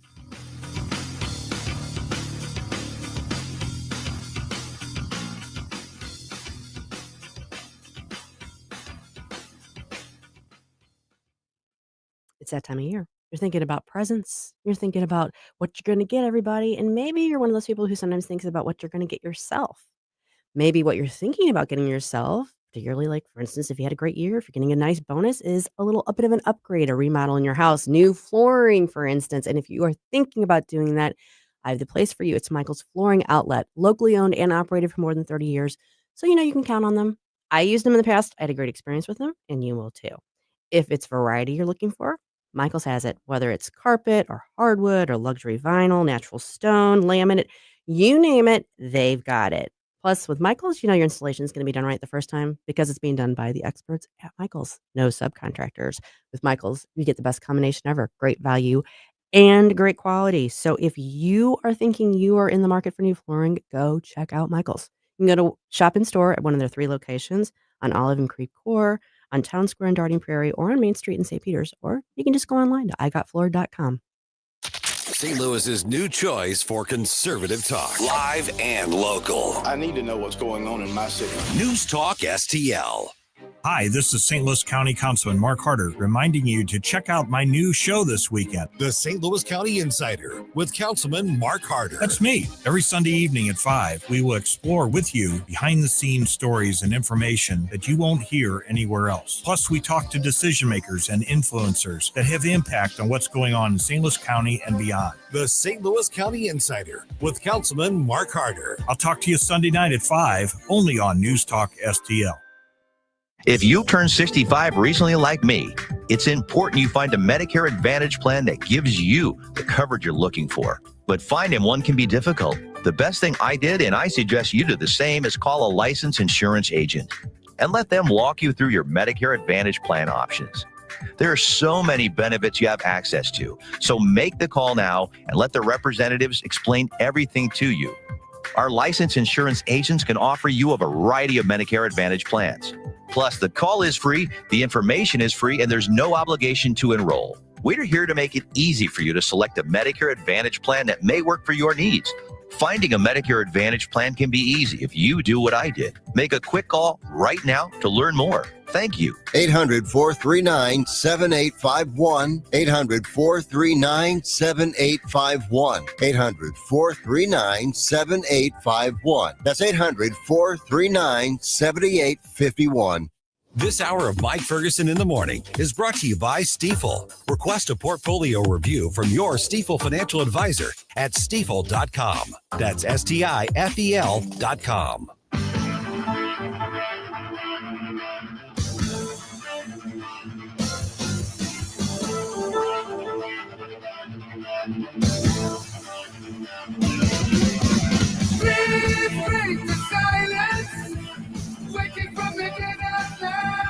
Hey, this is Vince Colonnese. I'll talk to you tonight at 8, but now back to the Mike Ferguson in the Morning Show on News Talk STL. I think was it yesterday, or was it maybe it was Tuesday? Would have been Ozzy Osbourne's birthday. Oh, really? Yeah, he would have been 77. Can I take a point of privilege? Yes. Today is my mama's 93rd birthday. Happy birthday, Mama. Happy birthday. Yeah. So great. Yeah, I just because that was I was listening to some of the music. I didn't realize that he was a December baby. Right. Yeah. Well, and I am too. That's right. Later on this month. Yeah. Exactly. All right. 6:50 right now. So just kind of fortuitous that you played the Ozzy thing. I'm like, oh, I forgot about that. I didn't realize that was his birthday until like after the show, because I would have requested something. Yeah. My bad, y'all. I'm sorry. No. I didn't know it. All right. Okay. So hundreds of thousands of dollars. This has got a few people hot under the collar. What the heck? Hundreds of thousands of dollars from taxpayers handed to a guy who never worked there at an area school district. Never worked there. Wow. Okay. I could even understand some sort of buyout, like, sorry to trouble you, sorry for taking up your time, it didn't work out. But he quit. He's the one who said, no, I'm not going to take the job. Won't be there this week. Yeah. We need answers on that. We need some answers. And a state official is now demanding answers. And also, apparently, the school district isn't real keen to hand him over voluntarily. So details here in a second on that.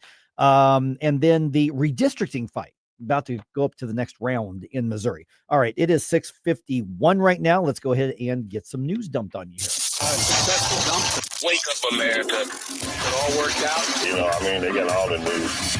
The morning news dump. All right, let's start in Washington, D.C. here. Former Justice Department Special Counsel Jack Smith subpoenaed on Wednesday. Subpoenas everywhere. But then you got to watch your step. You're going to step on a subpoena somewhere. It's just everywhere. All right. Republican Congressman Jim Jordan was on Hannity last night on Fox, and he says he's going to be questioning Smith's analysis of the phone records of several Republican lawmakers under what we now know was Operation Arctic Frost. Some people, like myself, up to 2.5 years of their phone records, who they called, who called them, when they called them, how long the call lasted. And if you initiated that call, they knew where you were at when you made the call. And of course, Arctic Frost was under the guise of investigating January 6th, the 2020 election pushback, all that sort of thing. Smith's lawyers have said previously that, yeah, he's willing to appear for an open hearing and he didn't do nothing wrong. That's what they're arguing. Okay, dokie. We'll see how that works out. All right. The Francis Hill School District gets a subpoena, another subpoena.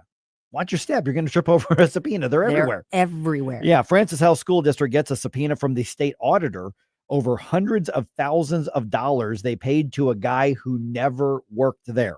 KMOV's Morgan Harris gives us the basic details. Now, back in March, the school district hired Mike Dominguez to run the district, but resigned just days before he was supposed to start. Then the Francis Howell Board of Education approved a nearly $230,000 settlement payout for Dominguez.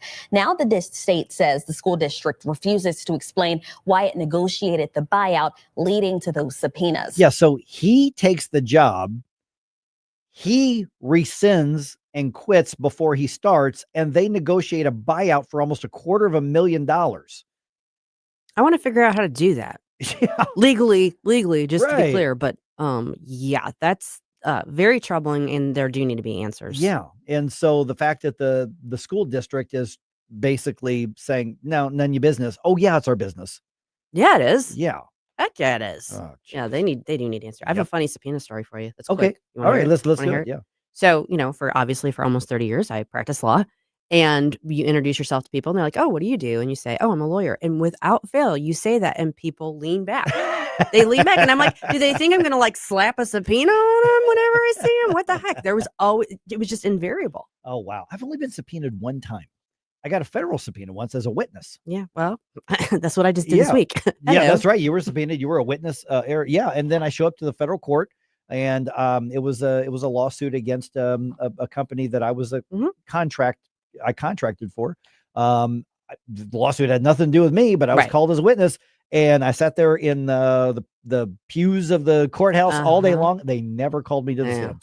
Yeah, they gave me like $50 for the day, but I never got. I'm like, why am I here? Yeah. I could be doing something productive. Well, I can just tell you that when you're preparing a case for trial as a lawyer, you've got to cover all the bases. So you make sure you round up everybody who could possibly need, and then strategy wise, you may decide, you know what, I don't need that person after all. Round up is a good way to put it. Well, you do. Yeah, you're sending out. I felt rounded up. Yes. I mean, it was kind of fascinating to watch the proceedings, and but I'm like, because I told my boss, I'm like, this isn't a day off. You got to pay me. Oh, yeah. I got subpoenaed. He's like, I know. Mm-hmm. You were kidnapped and held hostage by the courts. That's what it sounds like. Basically, that's what. That's pretty much what. Like, I don't even know who won the case. I have no idea how that went. I don't know. All right. President Trump pardons a Democrat. Yeah. He pardons Democratic Congressman Harry Cuellar and the congressman's wife. They had been indicted by the Justice Department last year on charges of bribery and conspiracy. Congressman Cuellar speaking out. He was on Fox's special report with Brett Baer. I got a text from somebody asked me about the pardon. I said, what pardon are you talking about? And then they sent me a copy of that. I do want to thank the president. I want to thank President Trump for pardoning. And of course, I certainly want to say God has been good to my wife, to my family. Okay, so he's still in office. He's just been indicted. But he filed for re-election, and he says he's not going to change parties. He's a Democrat. And this happened again. This is correlation. We don't know if it's causation, but he was a vocal critic of Biden's open borders policy in Texas. And then he and his wife get in there. Right now. And I don't even remember I know conspiracy bribery, but I don't know exactly what he was accused of. It wasn't like full on Menendez. Let me put it that way. Yes, it was sort of like, there was some sketchy stuff maybe. And I'm not saying that it wasn't legitimate. Right. I don't know. I can't say that. But the timing was very interesting. Yeah. So I don't know his district. I don't know if he's going to get reelected. I don't know how that's going to work. I think he probably will. Yeah. All right. Opponents of Missouri's new congressional district plan say they're going to submit their petition next week to put that on the ballot, to put the question on the ballot in 2026. If they have enough valid signatures. Now, there's a lot of twists and turns here. If they have enough valid signatures, and if the courts rule the certain ways in the conflicts, then the new maps would not go into effect next year. Okay. They would be held until at least 2028. And that's if voters give the okay to the maps. Right. All right. So that's complicated enough. It is. Okay. So here's the thing. Republicans now are accusing a leftist group that's running the opposition of using illegal aliens to petition for signatures. Now, that's an accusation. None of that's been proven, but it's, I don't know. But that's the accusation, including from the attorney general. There's some scrutiny. Right. And there's been a lot of scrutiny over the tactics because they have been blanketed all over the state trying to get signatures on this. So the opposition is being coordinated by a group called People Not Politicians. We know that, which is run by Richard Von Glahn, who is pretty well known on running these leftist campaigns. That's like what he does. He actually got called, President Trump calling him names on social media. Ooh, he hit the big time. He actually hit the big time with President Trump. So here's the thing is Richard Von Glahn, it turns out, has a history of working, and he's been called an affiliate of the Missouri Communist Party. So that's who's now involved, is apparently those believed to be actual communists in the state.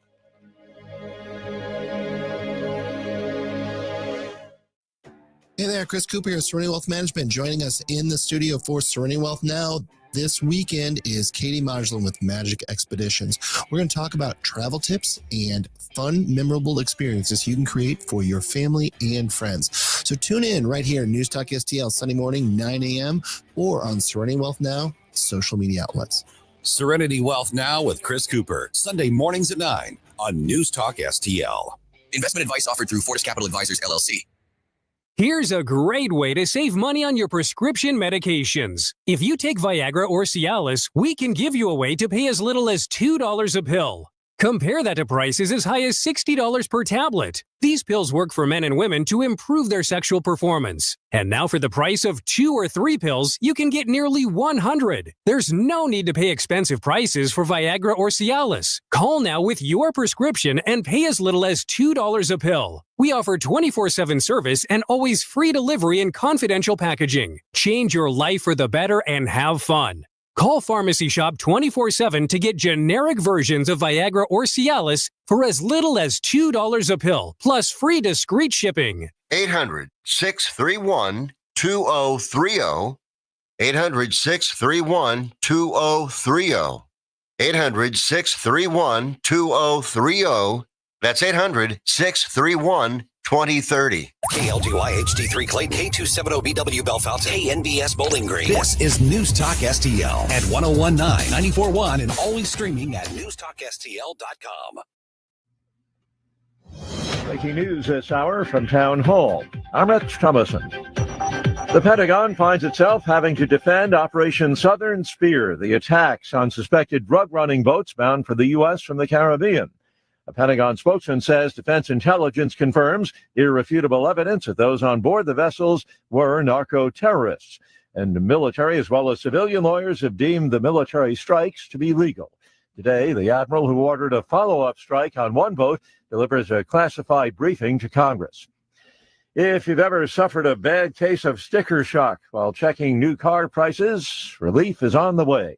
President Trump is relaxing what he calls horrible and costly requirements imposed by the Biden administration. The administration has announced plans to roll back fuel economy standards for light-duty vehicles. It was ridiculous, very expensive. It put tremendous upward pressure on car prices. The transportation secretary said the Biden-era rules aimed at limiting air pollution were completely unattainable for automakers. If the plan is approved, new vehicles would need to average roughly 34 miles per gallon instead of 50. Greg Clugston, Washington. Delta Airlines says the longest ever government shutdown costed about $200 million. Shutdown began October 1st and caused long delays and historic flight cancellations at major airports. The FAA issued an emergency order requiring airlines to cancel up to 6% of domestic flights as more air traffic controllers called out of work, citing stress and the need to take on side jobs. CEO Ed Bastian says refunds increased and bookings slowed during the 43-day shutdown, leading to a loss of about 25 cents a share. Bob Agnew reporting.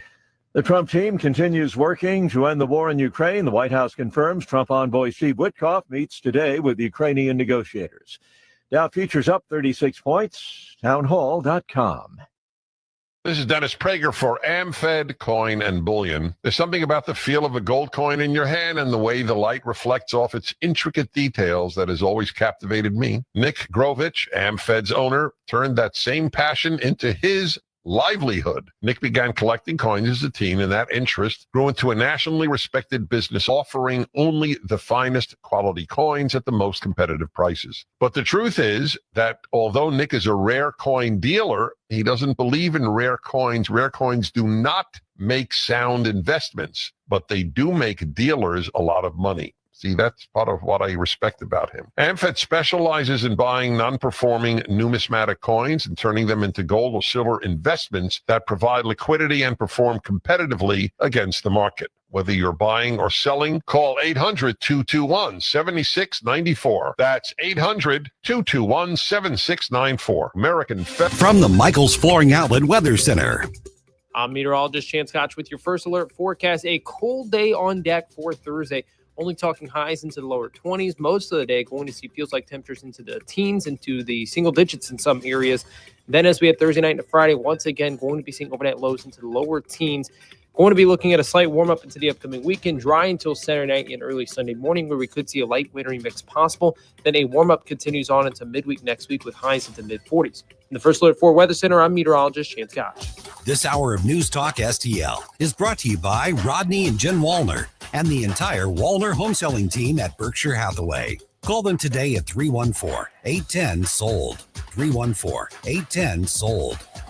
Jamie Allman here, tossing and turning over retirement worries. You're not alone. 3 out of 4 Americans share your concern about having enough saved. But here's the thing. A comfortable retirement isn't out of reach, even if you're planning for 30 or 40 years ahead. Every day, Jeff Portman from the Gemini Wealth Group helps people avoid the critical mistakes that can derail their retirement. Build your path to financial confidence. Visit GeminiWealthGroup.com or call Jeff directly at 314-888-0123. Securities and advisory services offered through LPL Financial, a registered investment advisor. Member FINRA SIPC.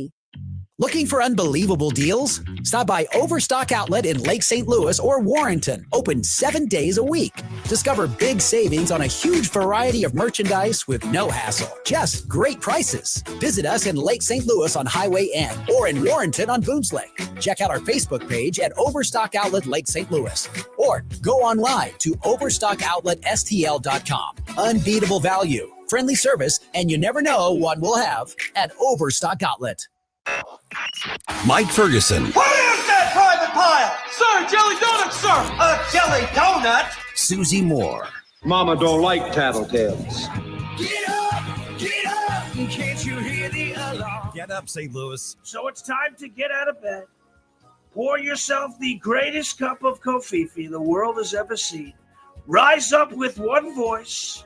Drain the swamp and take back our country. Today's the day we're going to do it, and it's time to do it right now. Believe me. Mike Ferguson in the morning on News Talk STL. Get up, get up. This is your cousin.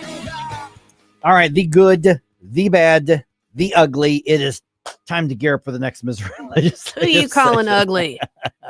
Me.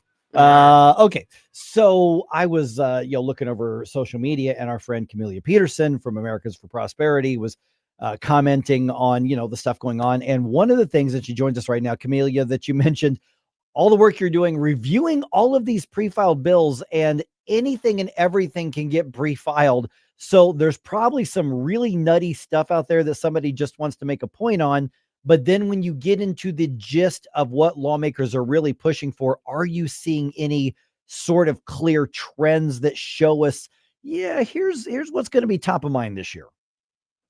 Yes, good morning. And I will say I've been joking about making a naughty and nice list. But I don't want to burn any bridges quite yet. So I'll go over them more thoroughly before I start calling people out. It has been. I mean, there's always some stuff that, are just kind of people's pet, issues or whatever. And some things are kind of silly and, but there's a lot of good stuff. There's a lot of stuff that's not great. But there are definite trends.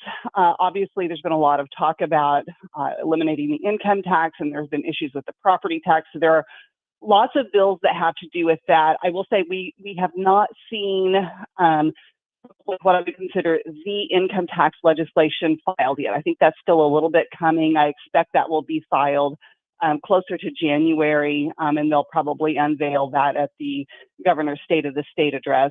But there are other things that are coming online that we will hear a lot about, including things to do with AI technology and things to do with energy and data centers. And, there's a lot of talk about SB4 last year with the utilities. And one of the things that when we talk about energy and utilities in Missouri is you've heard a lot of talk about nuclear. And what I think some people did not realize is that in SB4 last time, it opened up the energy market more to make it more feasible to start bringing more things online, but that really targeted natural gas, and it did not touch nuclear. So there are several bills that I have seen filed already that are making those provisions to open up the options for nuclear power in Missouri. Okay, so let me follow up real quick because I know Susie's got a question for you. Is what you're seeing on those basically allowing nuclear power to come online faster in Missouri? Because, I mean, one of the arguments, and I'm one of them that makes it, is that, a more robust nuclear energy source is likely going to be more efficient and less expensive. Yes, and I think this is a really complicated issue, right? There's a lot of talk about small modular reactors, SMRs, and from everybody I've talked to, where we seem to be on that is the technology is there and we're close, but we're probably about 5 years away from it actually being practical and feasible to start producing those and putting them into use. However, we don't even really have the landscape, or it's not feasible to make the enormous investment into traditional nuclear power plants. It takes a lot to build those, takes a long time, high risk, but they've created the conditions where, like for natural gas and other, renewable, that's not considered renewable necessarily, but when they talk about renewable sources of energy and making provisions for those, nuclear has not been included, and now it is. So they've set up the landscape to make that easier to do and more feasible. So I think that it's an important step, first of all, and I'm pretty excited. I don't think it's going to happen tomorrow, but I think that we have to start somewhere, and now is a good place to start. Very, very good point, Camellia. We talk about, obviously, one of the big topics, as you noted, is the income tax, property taxes. People are really dialed in on what the legislature is going to be able to accomplish on that front this year. Peel back the curtain a little bit, though, for our listeners. You're getting multiple bills filed on those topics. How do we go from multiple different bills and proposals into one that ends up, or a couple that end up being the ones that are actually brought to the floor, debated, and voted on? Explain that for them.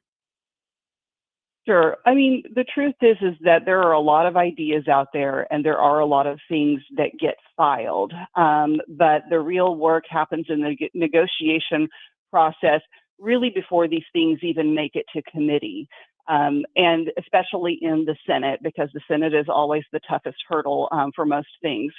So, I know there are discussions ongoing right now. I know the governor's staff and a lot of other organizations have been working to make sure that whatever plan is proposed is doable, and that it is affordable, and it's not going to shortchange the state, in the process in which it happens. Because one of the things that you will hear over and over again, and you will see as some groups push back against this, is you will hear them say, don't brown back Missouri, don't Kansas Missouri, because they look at what happened in Kansas and they think that we're going to do the same thing here. And I can tell you with 100% confidence that all of those things have been taken into consideration, and the people who are working on the details of this are very cognizant of that and not making those mistakes. Okay, so let me follow up that with the point of how important this is for the state as far as the state economy. I mean, there's clearly a moment in time right now, people saying enough is enough on the taxes, whether it's property income and all the others. Dave Spence, you haven't heard that name in a while. He had an article, op-ed posted in the Dispatch, I want to say it was yesterday or today, regarding the effect that the taxes are having on his businesses. And so it's more than just we're conservatives, we want lower taxes. They're leftists, they want bigger taxes and more social safety net. There is a driving factor right now. People are demanding some change. What would a good tax reform and tax cut system or plan mean to the state overall from a freedom or an economic perspective? Well, I think eliminating the income tax would be huge. First of all, there is a lot of discussion about just how we do taxes in Missouri and how, nobody likes property taxes. Nobody likes personal property taxes. We're working on getting rid of personal property taxes as well. But it's tough when you talk about how you're doing funding at the local level and when you talk about things like property taxes. I will say that I've talked to some people who I think have some really interesting ideas to stamp the entire system. That is a really big list. I think it'd be really challenging. But, something like the income tax that is so damaging to incentivizing production in the state and incentivizing people to work and to invest in businesses, which will provide more jobs. Like that is just an enormous step in the right direction. And we've seen it work. We've talked about this many times about, the states who have done that similar to us. And, it's time for Missouri to do that as well. Camellia, as part of this kind of preliminary process that you're going through, just kind of eyeballing what's the pre-filing, that sort of thing, give the listeners an idea, like how many bills are we talking about? Roughly, ballpark. I would have to look as of this morning to see, because there's a lot of things that are pre-filed and then all of the details of them are slowly getting uploaded online. Mm-hmm. However, I did see a little graph a day or two ago that showed the comparison in previous years. And this year there was a record number of bills filed. And we were well over 1,000 on the first day between the House and the Senate. And actually the Senate beat out the House this time on the first day with bills I was looking at. Well, it's a little unusual too. It's almost like 2026 is an election year. I know, right? Crazy.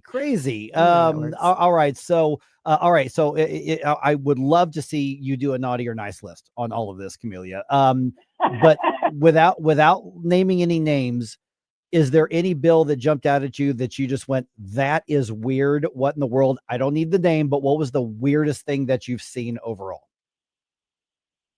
Oh gosh. I think the most unusual one that I've seen, so of course there's a ton of bills, from the Democrat side of things that are trying to, take away school choice and other things. But maybe on the Republican side, the most odd one I've seen so far is one that would require voters to vote on definitions of terms in the Constitution. I haven't wrapped my head around that one yet. It seems like, I don't know. There's some interesting ideas out there. That was one of the most different ones I've come across so far.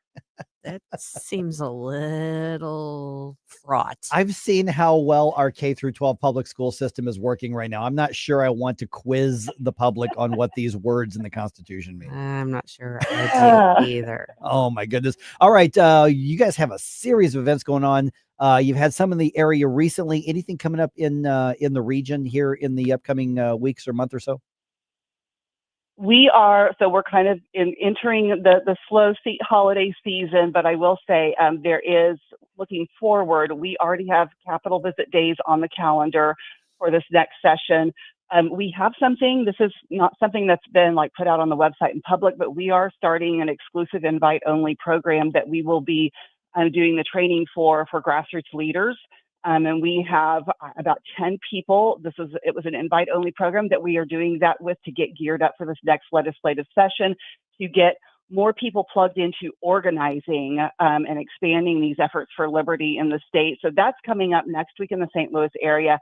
And I will say for all who would like to come out, and this is on our website, afpmissouri.com, Savannah is having a cocoa, cookies, and cheer, just a nice little holiday party get together Monday evening. And she would love to have you guys come out and see her. All right. Fantastic. All right. Camellia Peterson, Americans for Prosperity. We will talk to you again soon. If I don't see you before then, like at a Christmas party or something, then we'll definitely run into you on the opening day of session because we're going to be there, and I'm sure you're going to be there too. Yeah, that's right. Absolutely. Without a doubt. All right. Thanks, Camellia. We'll talk to you again soon, Camellia. Have a great day, everyone. Thanks. You know, this is the time of year when everyone's like going to parties and having all the great holiday food, and you get kind of caught up in that. You can kind of forget that there are people who aren't able to do that. And one of the things we're trying to do here at NewsTalkSTL in partnering with the St. Louis County GOP is help feed people who don't have that access to that kind of thing. So we have joined up to benefit Feed My People, and we are doing this food drive. You may have heard us talk about it. The easier thing about it is there's so many different places where you can drop off food. Yep. Non-perishable items. We've got a bin here outside the station. We've got them at Michael's Flooring outlets. We've got them at Bartolino's. We've got them at Chris's Pancakes House. This is all over the St. Louis area. So just next time you're at the store, pick up a few non-perishable items and drop them off. Help us feed my people. You want to give me more information? You want to take the... I typically run over to a Nutrition Stop, about once a week and restock on a few things. I was actually in there twice this week because I realized I got back home after visiting there. I think it was Monday, and I forgot to grab one of my protein things. I was almost out.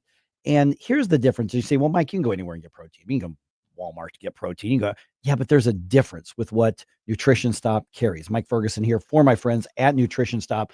For instance, I did not know that the post-workout protein I was using before has sucralose in it. Well, I also didn't know that sucralose is being scrutinized right now for possible negative effects when it comes to how your brain works, actually. And they pointed that out to me.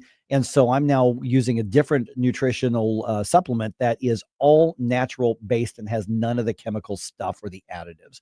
And you know what? My body has reacted even better to it. So I have switched over everything in addition to the groceries that I get there. And no, it has not jacked up my cost of groceries. It's just real food and my body feels better for it. And their advice has led me there. So nutritionstop.com is where you learn more. Be sure to join them and me. I'm going to be there on Saturday, noon to 3. They've got the indoor farmers market with all sorts of free samples of food and drinks. It's going to be a lot of fun. It's free. Nutritionstop.com on Mexico Road. Colombo and Company. President Trump just reset federal fuel standards raised by Biden, a move he says will save Americans billions. We'll discuss Thursday, plus Virginia Cruda and Dr. Randy Toll. Live and local, weekdays at 2 on NewsTalk STL. Colombo here for my friends at Bluff City Outdoors in Alton. The knowledgeable staff at Bluff City has served the St. Louis outdoor community for decades, and they can take care of all your bow hunting needs, all your trapping needs, all your fishing needs, and more. Plus, while you're there, you can schedule a trip with a local fishing guide and shoot in their archery range. Bluff City Outdoors is open 7 days a week, 1 mile east of Fast Eddie's at 2813 East Broadway in Alton. Follow them on Facebook and at bluffcityoutdoors.com. The Vic Porcelli Show. It is an honor and a privilege to have U.S. Senator Eric Schmidt. Hey, I have to tell you, I don't know if I've ever told you this. In the 90s, what would this have been? Mid-90s. Yeah. And I was I worked at Grant's Farm and I had a couple other jobs. In the afternoon, I would often hear and listen to Porcelli's Deli on the radio. Thank you so much. Thank you for listening. Thank you for making me feel older than I already feel. That's just great. Vic Porcelli, live and local, weekday mornings at 9 on NewsTalk STL. This December 13th, join Wreaths Across America at Belle Reve Gardens Cemetery as we remember the fallen, honor those who serve, and teach our children the value of freedom. Help us lay remembrance wreaths on the graves of our fallen heroes. Sponsor a wreath, volunteer, or bring your family to this meaningful tribute to our veterans, because every hero deserves to be remembered. Learn more and sponsor a wreath. Visit NewsTalkSTL.com. Thanks for taking my call. News, analysis, opinion. Radio news junkie. Love every bit about it. News Talk STL.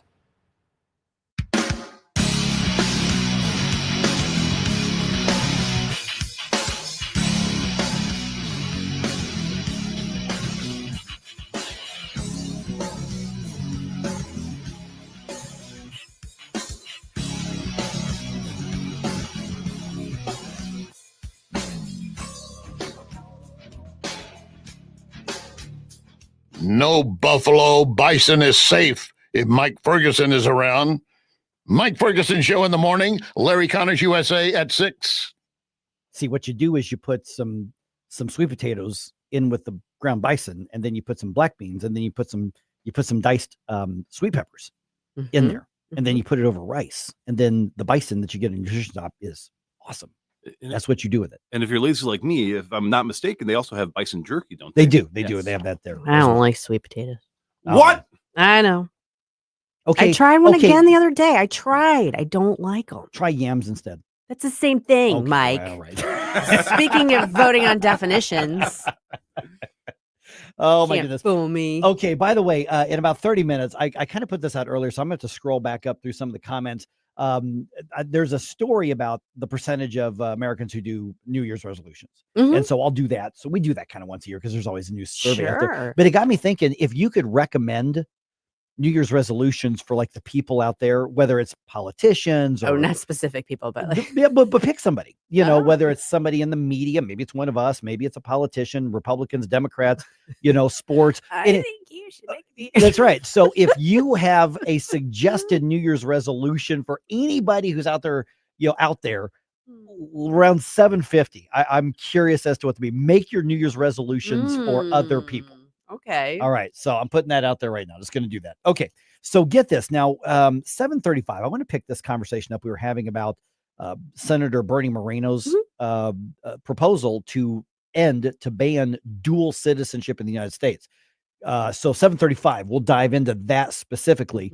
Now, on a sort of related thing, remember covering, I don't know if you were on the show yet at the time. I think I was. You were on the show. In Illinois, they've now got a law that allows non-citizens to be police officers, and several are.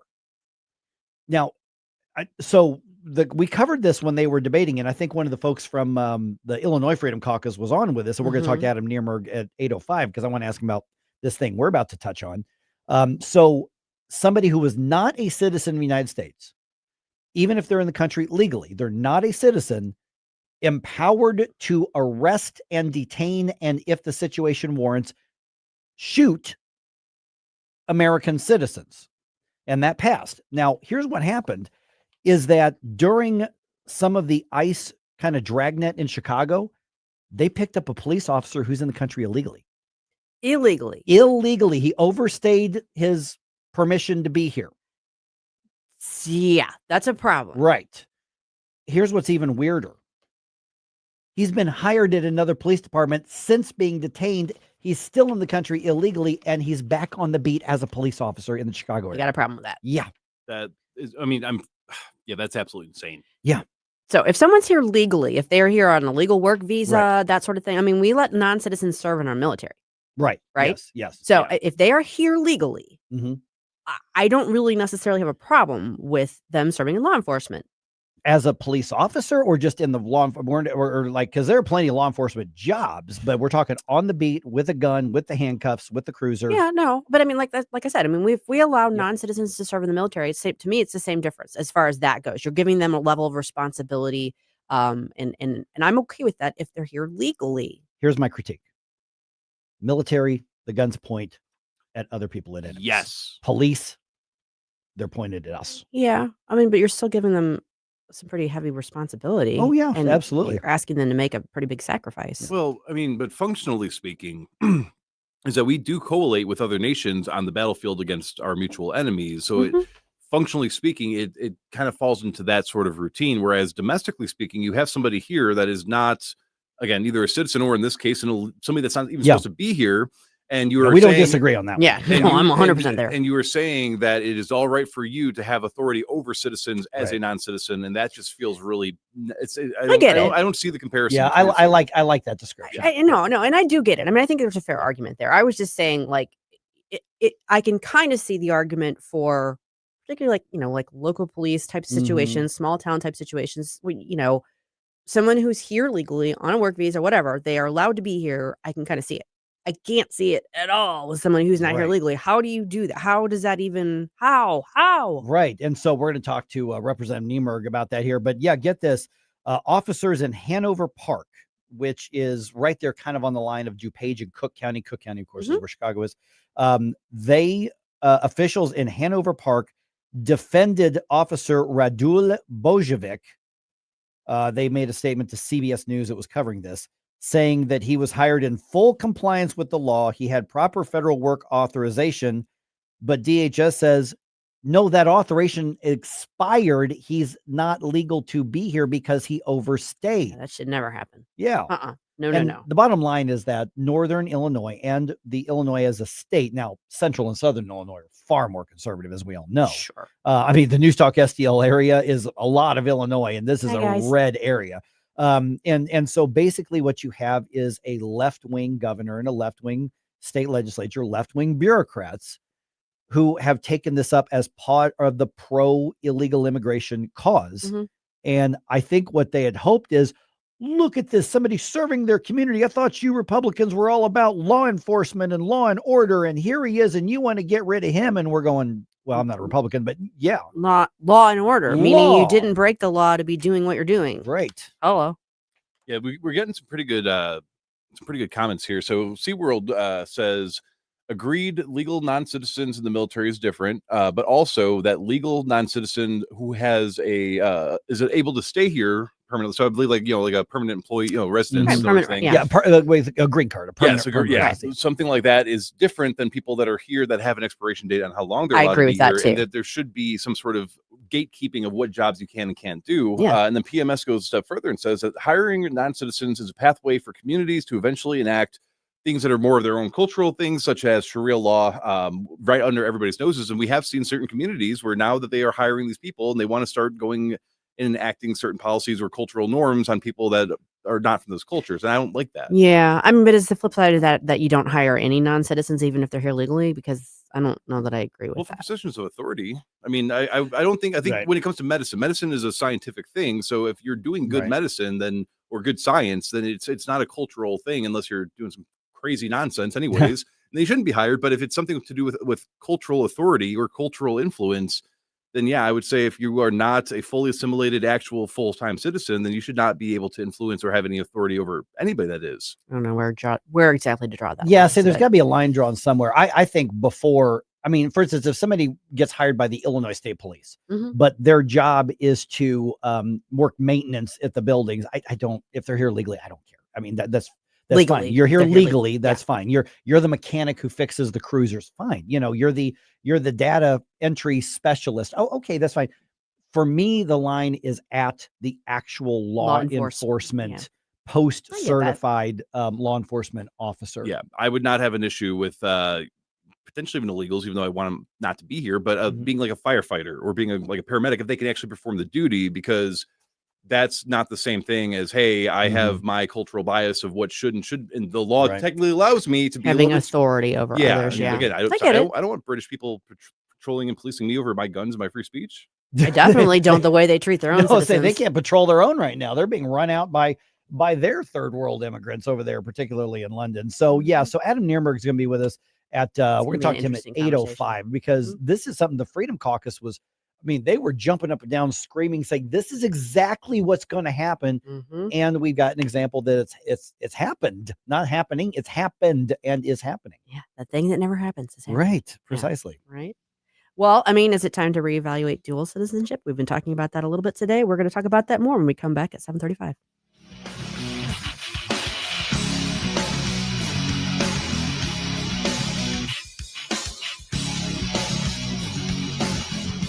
Mike Ferguson in the morning. Our country was founded by geniuses, but it's being run by idiots. On Newstalk STL.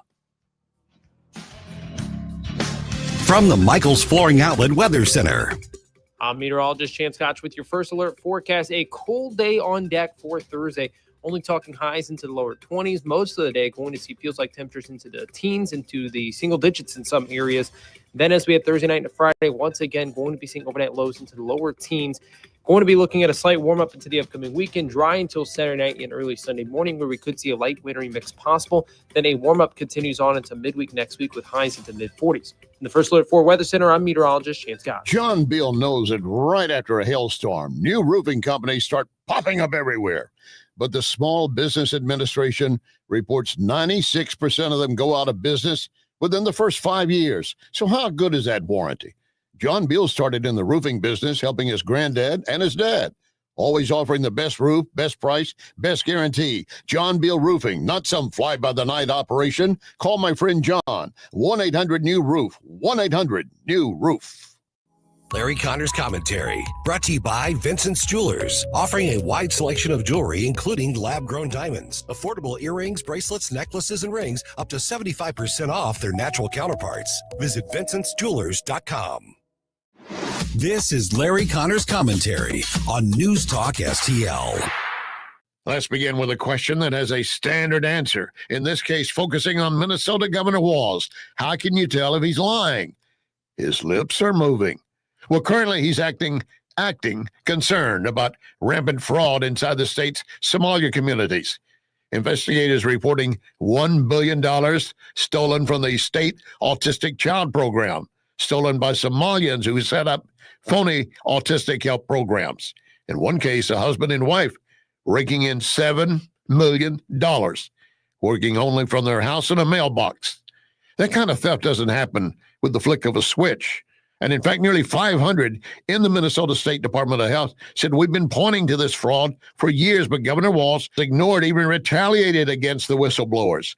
Walz denies the allegation, which means his lips are moving, which means, yeah, you're right. And on top of that, his administration did allow fake truck driving schools, illegals getting fake commercial licenses, free to roam the state of Minnesota and our country. What does Governor Walz have to say about the fake phony driver's license? His lips are moving again.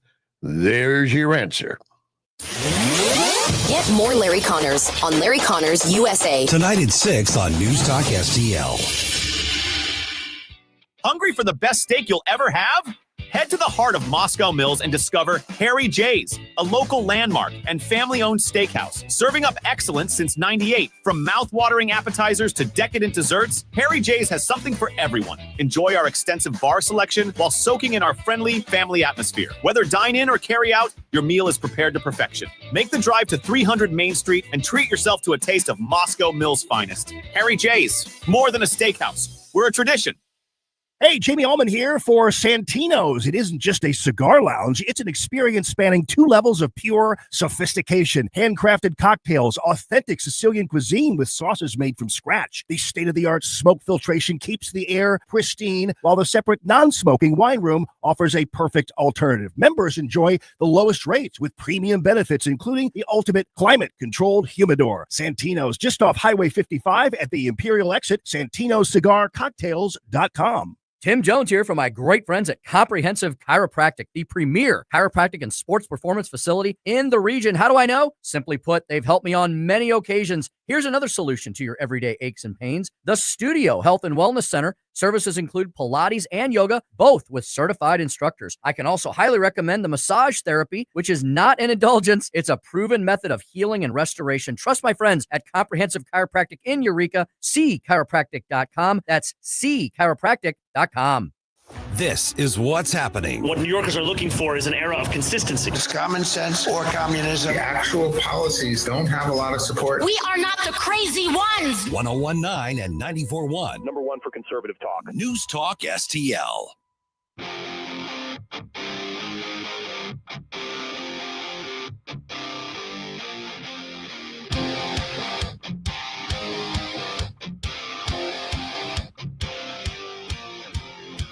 The secret side of me, I never let you see. I keep it caged, but I can't control it. So stay away from me, the beast is ugly. I feel the rage and I just can't hold it. Hey everyone, this is State Senator Nick Schroer. I am the host of Stand and Fight every Sunday night. Right now, let's hear more of Mike Ferguson in the Morning Show here on News Talk STL.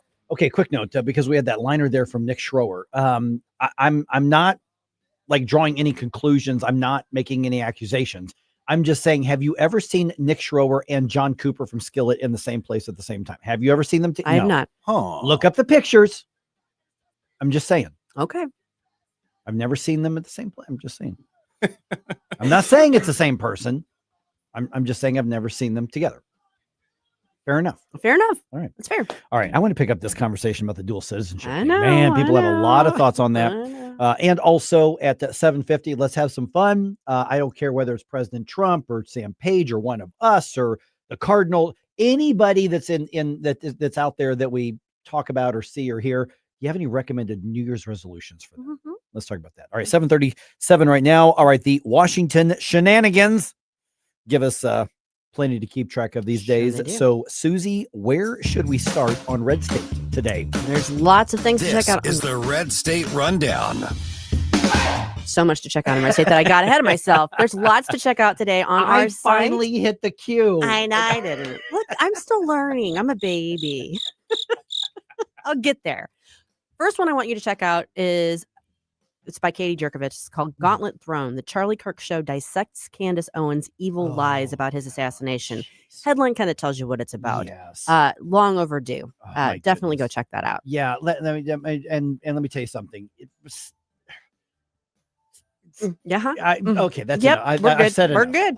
good. We're good. That woman's just vile and evil. Okay, well, so this is kind of a fun little cat fight. Yeah. Sister Told You has this story. War of words between Josh Shapiro and Kamala Harris intensifies as 2028 speculation heats up. You want to go check that out. Oh yeah. Yeah, that was interesting. Yes. And last but not least, also by Katie Jerkovich, a Washington Democrat wants new law to tie ICE's hands and force Americans to pay illegal aliens legal bills.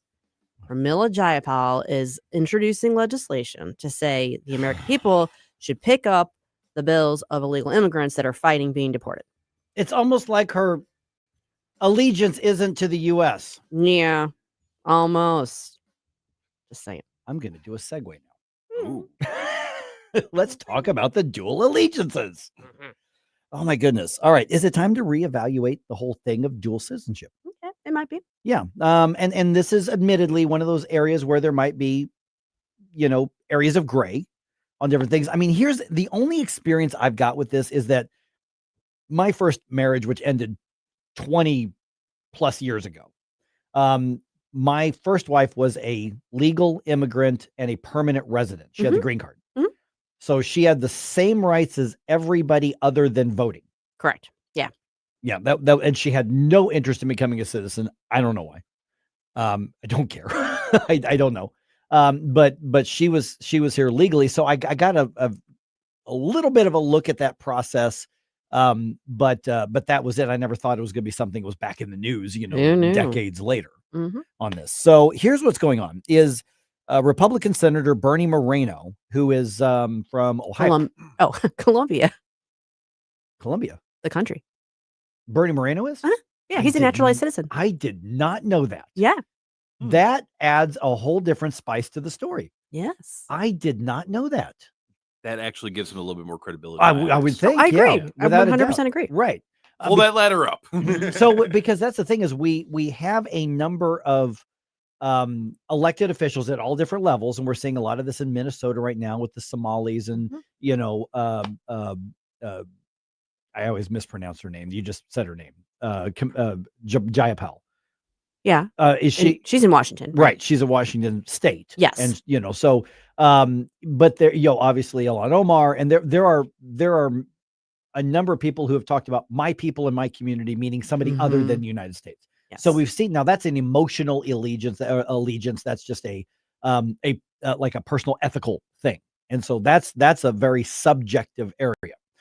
What he's talking about, Senator Moreno is talking about, is the objective question over whether or not we should allow or we should accept a dual citizenship. So he was on, what was he on? The Ingram angle on Fox. And this is part of what he had to say, because he is saying the United States law should change to say you're either a citizen with us and us only, or you're not a citizen here at all. Here's what he had to say. President Trump has instructed. That is the wrong one. Where did it go here? Bernie. That I am. Yeah. All right. Here we go. Here's the good Bernie from the Senate. Teddy Roosevelt thought, look, if you're going to be an American, you got to be an American. You can only have allegiance to one country. Now here's somebody can say, well, wait a minute, I've got more intellect than to just have one allegiance. And you can debate that. That's fine. But when it comes to a legal and a constitutional perspective, There are specific protections that you have with citizenship. Sure. And so right now, depending on the country, I don't think we accept it from all. No. But depending on the country, you can be a citizen, for instance, of England.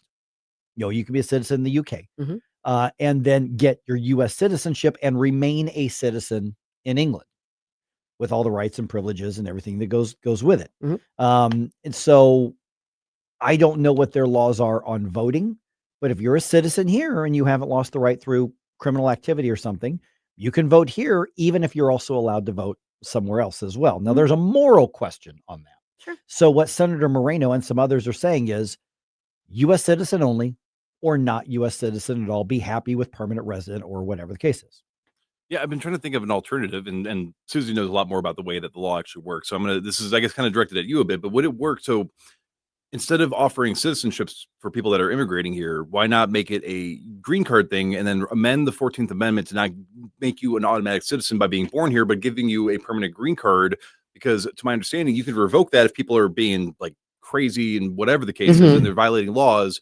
But at least we've recognized you have a right to stay here. You just can't vote, because I think that that's what we're seeing right now with a lot of people is that they get, they come here and then they're immediately either not always immediately, but a lot of them are either getting on public services or they are voting for people that are also, coming from their own countries or have the values of the countries they just left. So by making your kid, it would fast track you to become a citizen when you can establish that you deserve citizenship, but it would not automatically grant you all the rights and privileges just because you came here and took an oath. I think that's a really fair proposal. And I think that's something that I would love to see us discussing. I'm not overly optimistic that we're going to see the 14th Amendment amended anytime soon, or any of them, any amendment of any sort. Yeah. But I think that's a really, really good argument to make there. I think what I'm struggling with and what I'm resisting here, and because I agree with the idea of not having, where your allegiances lay, and is it really right for you to be able to vote in two different countries? I totally understand that. Some people that have dual citizenship don't have it because they were born elsewhere and then came here. Right. They have it because they're here, and they have, like, Israel has the right of return. So then they were granted Israeli citizenship because of their heritage. So it's not like there is an assimilation issue there. People who were born here but have a parent who's from England or whatever. Again, that's not an assimilation. That's not an assimilation issue. It could be a loyalty issue. Right. And then there are some others who are saying, well, if I get citizenship in this country, then I can expand my business, or I can start up a business there, or I can retire there with particular taxes. Right. And so there's a variety of reasons people do it. The question is, does that rise to the level of something we should allow when it comes to our citizenship? Well, and then the auxiliary issue is, I believe it's called FARA. But when you have like let's say Qatar and Saudi Arabia, there's a lot of countries that have political activism campaigns here. But if you're a dual citizen, can you not just say, well, I'm a U.S. citizen, this is a U.S. PAC, and now we're going to be funneling money from some of our hostile nations to come, is that something that could actually happen? I don't think that's going to turn on your citizenship as much. I'm not sure I understand the question. So there are a lot of political activist committees. Right. And so far as if you are, let's say you're Qatar and you have a bunch of people and we're like, hey, we want to foster relationships with Qatar. Right. You have to register with FARA so that way it exposes more of your interactions to make sure that you don't have the communist people, the Soviets coming in to turn everybody a communist, right? But if you're a U.S. citizen and you have a bunch of U.S. citizens, even if they're all from Qatar, you can avoid FARA regulations with your political activist committee, even though you still could potentially have the same sort of. I don't think that's right. No, Hunter Biden was supposed to register for FARA. He's a U.S. citizen. Right. Yeah, it's if you're going to be lobbying for a foreign country, you have to register whether you're a U.S. citizenship or if you're lobbying for a change in U.S. policy, that's just freedom of First Amendment freedom of speech. You can lobby. Maybe they're lobbying things on that. If you're lobbying for a change in U.S. policy, that's Americans lobbying for U.S. stuff. Yeah. So I think that the one other hesitation I have here is this: I don't want us to take our eye off the bigger piece of the puzzle, which is our overall immigration policy, H-1B visas, legal immigration, illegal immigration, reforming the legal immigration system. This is one facet of it, but it's, to me, the least critical facet of it, because the dual citizenship issue, I don't think where the majority of the issues are coming from. So I think it's fair to have the discussion. I think you're right, like with Bernie Moreno bringing it, being a naturalized citizen, that adds some heft to it. Let's have the conversation. I just don't want it to take us away from the even more critical elements of our immigration policy. Agreed. Now, would a good fair step that I would hope everybody could agree on, to say if you are a dual citizen somewhere else, you must renounce your other citizenship before you can serve in elected or appointed office. I think that's a fair. Oh, yes. I think that's fair. Yeah. I'm assuming there are people right now that are in office that haven't done that because they're not required by law to do that. Right. But I think that's a fair conversation to have about that as well. Yeah, and that's kind of why I'm looking more into the green card sort of thing, because I mean personally I believe if you were a first generation immigrant here, when regardless of whatever you came here, you probably should not, like, how can you possibly know enough and be assimilated into the country enough to be trusted for a political office? Well, that's up to the voters, though. Yeah, but the voters get it wrong. Yeah, Jerome. That's what we can vote with our feet. when Dangerous we do that. territory. Yeah, we can vote with our feet on that. I mean, Vivek Malik, our state treasurer, is he first generation? I'm not sure. Yeah. But he might be. Yeah. By all accounts, he's doing a good job. Yeah. You know, for the state. I don't know that he's a dual citizen though. I don't know. Yeah, I don't know if he's dual citizen. But I mean, I you know what? I'm going to look that up and have the answer. We're right going to at the check it time. out. Ooh. Now, while we're looking into that, give us your ideas. Which New Year's resolutions do you recommend or enforce on others for the people that you see and hear on the news? Let's hear those suggestions at 7:50. I can't control it. Hiding under the bed, in my body, in my head. Mike Ferguson in the morning Let me just say this with all due respect. You really don't know what you're talking about right now. on News Talk STL. Connor Roofing, you can count on Connor. Connor Roofing is now a 2-time winner of the National Best of the Best Award for customer satisfaction for roofing, storm damage restoration, siding, gutters, both residential and commercial. Please visit ConnorRoofing.com for an estimate. And remember, you can count on Connor. News Talk STL is proud to have Doug Voss of Safe Bunny Radio as part of our lineup each week. Doug has been a staple on the St. Louis radio airways for many years as one of the leading financial experts in the area. You can now hear Doug and Safe Bunny Radio every weekend on News Talk STL. But in case you miss anything, you can check it all out at DougVossSafeBunnyRadio.com. What else do our listeners need to know, Doug? Simply put, I focus on helping pre-retirees and retirees build, preserve, and protect retirement assets, and I've been helping my clients solve their insurance and financial needs for the past 33 years. I also strive to educate my clients on how to prepare for retirement, minimize the impact of market volatility on their assets, and deal with the challenges of increased longevity. Call me today at 844-676-SAFE. That's 844-676-7233. Doug Voss is a registered representative. Securities offered through DHL Securities, LLLP. Member FINRA and SIPC. Tony Colombo here for Gutter Pros and Exteriors, your all-in-one service team that brings years of experience and quality that's affordable right to your doorstep. Christine and I discovered Gutter Pros and Exteriors when we bought our home and inherited a gutter problem. And they've also repaired siding damage on our home because along with gutter repair, gutter installation, and leaf protection, the Gutter Pros team are also the best for repairing other exterior damage, including fascia, soffit, and all siding repair and installation. Learn about all the ways Gutter Pros and Exteriors can help your home or business right now at gutterpros.com.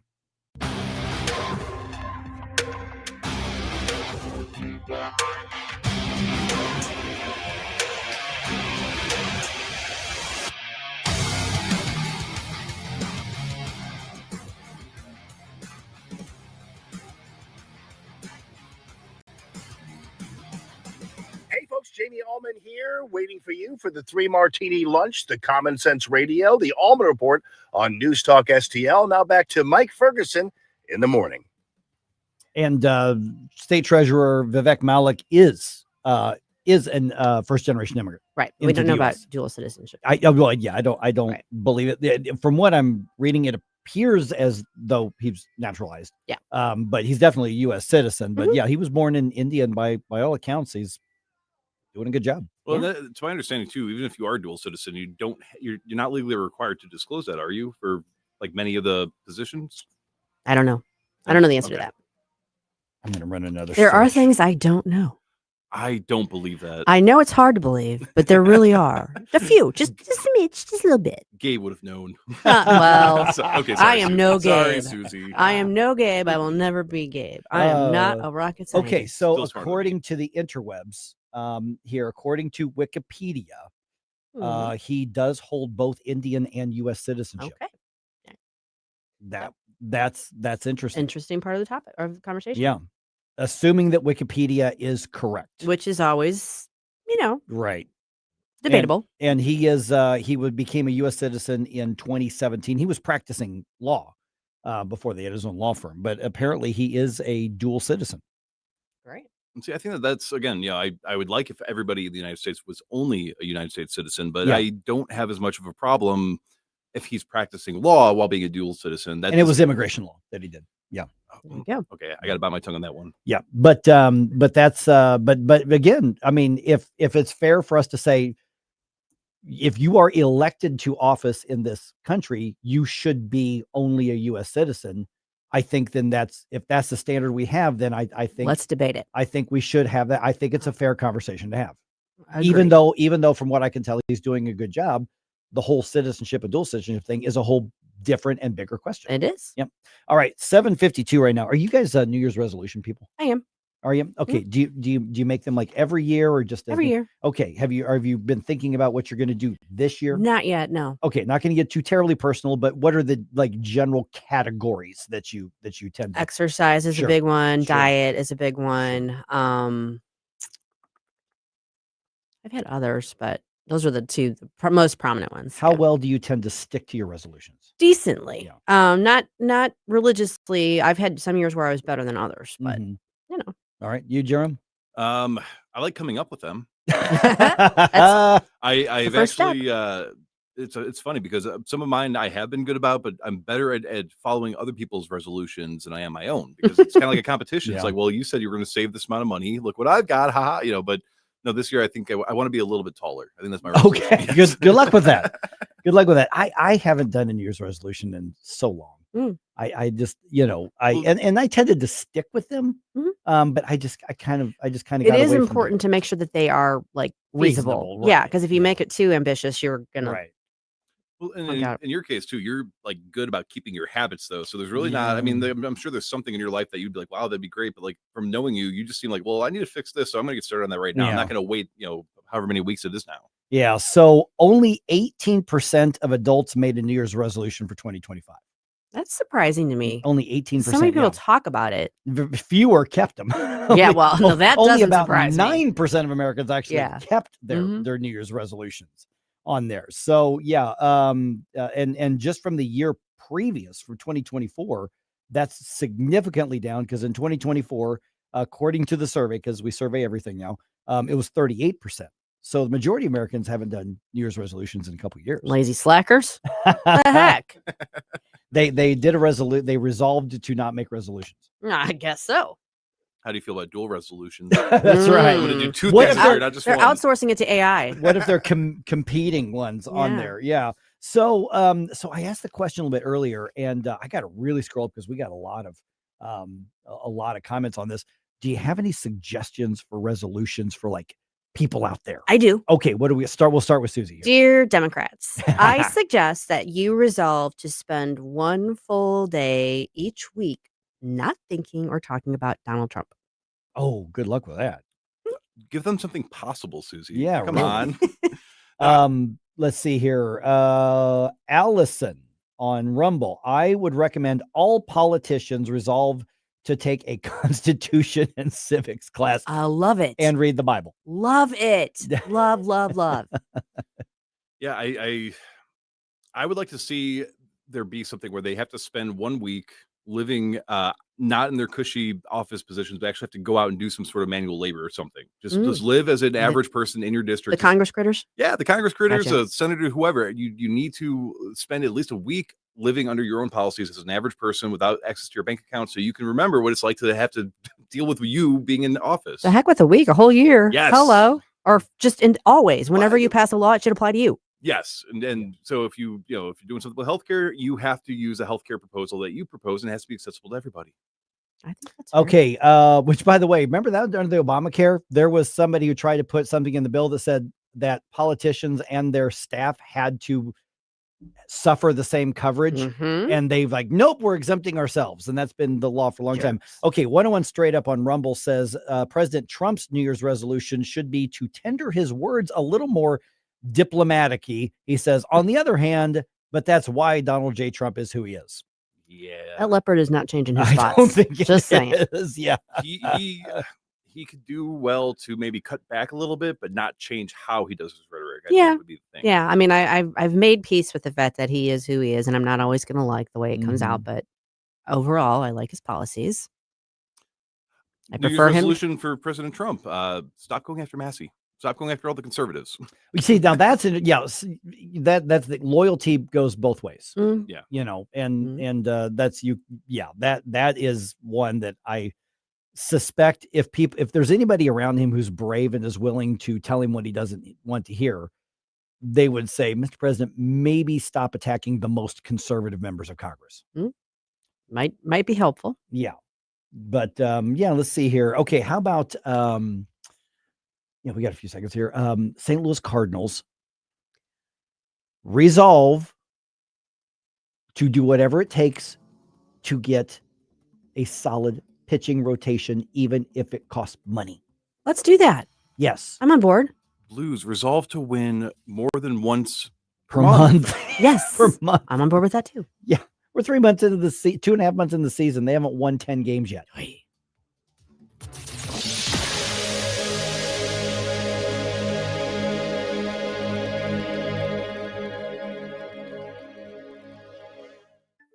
The Herzog Foundation is the vision of its founder, Stanley Herzog, and it exists to promote quality Christ-centered K-12 education nationwide. Hi, this is Chris Stigall with the Herzog Foundation. We offer a wide variety of resources relevant to today's families, including a free online publication called The Lion. The lion is one of God's most majestic creatures, symbolizing strength and courage. Named for its attributes, the Lion publication carries articles covering a wide range of topics facing American families and culture, especially related to the education of children. The Lion can be found online at readlion.com. That's READ lion.com. Sign up for The Lion at readlion.com and find dozens of must-read articles published every day. Visit readlion.com and subscribe for the weekly and daily digests so you never miss an article. Readlion.com. That's readlion.com. Life's legal challenges deserve experienced representation. For over 15 years, Cole Combs Attorney at Law has been serving St. Charles and surrounding counties with comprehensive legal expertise. From tax preparation and estate planning to family law and criminal defense, Cole delivers personalized solutions for your unique situation. You have traffic tickets, need a business formation, real estate matters, one call will handle it all. Cole O. Combs Attorney at Law. Call 636-949-0010 extension 3 today or visit colecombs-law.com. License number E2014A. Hey, it's good to see you. Lights flickering? Chrysler can fix it. Breaker keeps tripping? That's a Chrysler job. Outlet not working? Chrysler makes it right. Old wiring need a rewire? Chrysler rewires with care. From little fixes to major fixes, we treat your home like our own. Treat? Did you say treat? Woof. Green is always Grasser at GrasserHomeservices.com. KLGY HD3 Clay, K270BW Bellefonte, KNBS Bowling Green. This is News Talk STL at 1019, 94.1, and always streaming at NewsTalkSTL.com. Breaking news this hour from Town Hall. I'm Rich Thomason. The FBI has reportedly made an arrest in its nearly 5-year investigation into the planting of a couple of pipe bombs in Washington, D.C. ahead of the 2021 U.S. Capitol riot. According to an unnamed law enforcement official speaking with the AP, those devices did not detonate. No one was hurt. Congress about to take a closer look at what has proven to be a controversial attack on a suspected drug-running boat in the Caribbean. U.S. forces carried out a follow-up strike.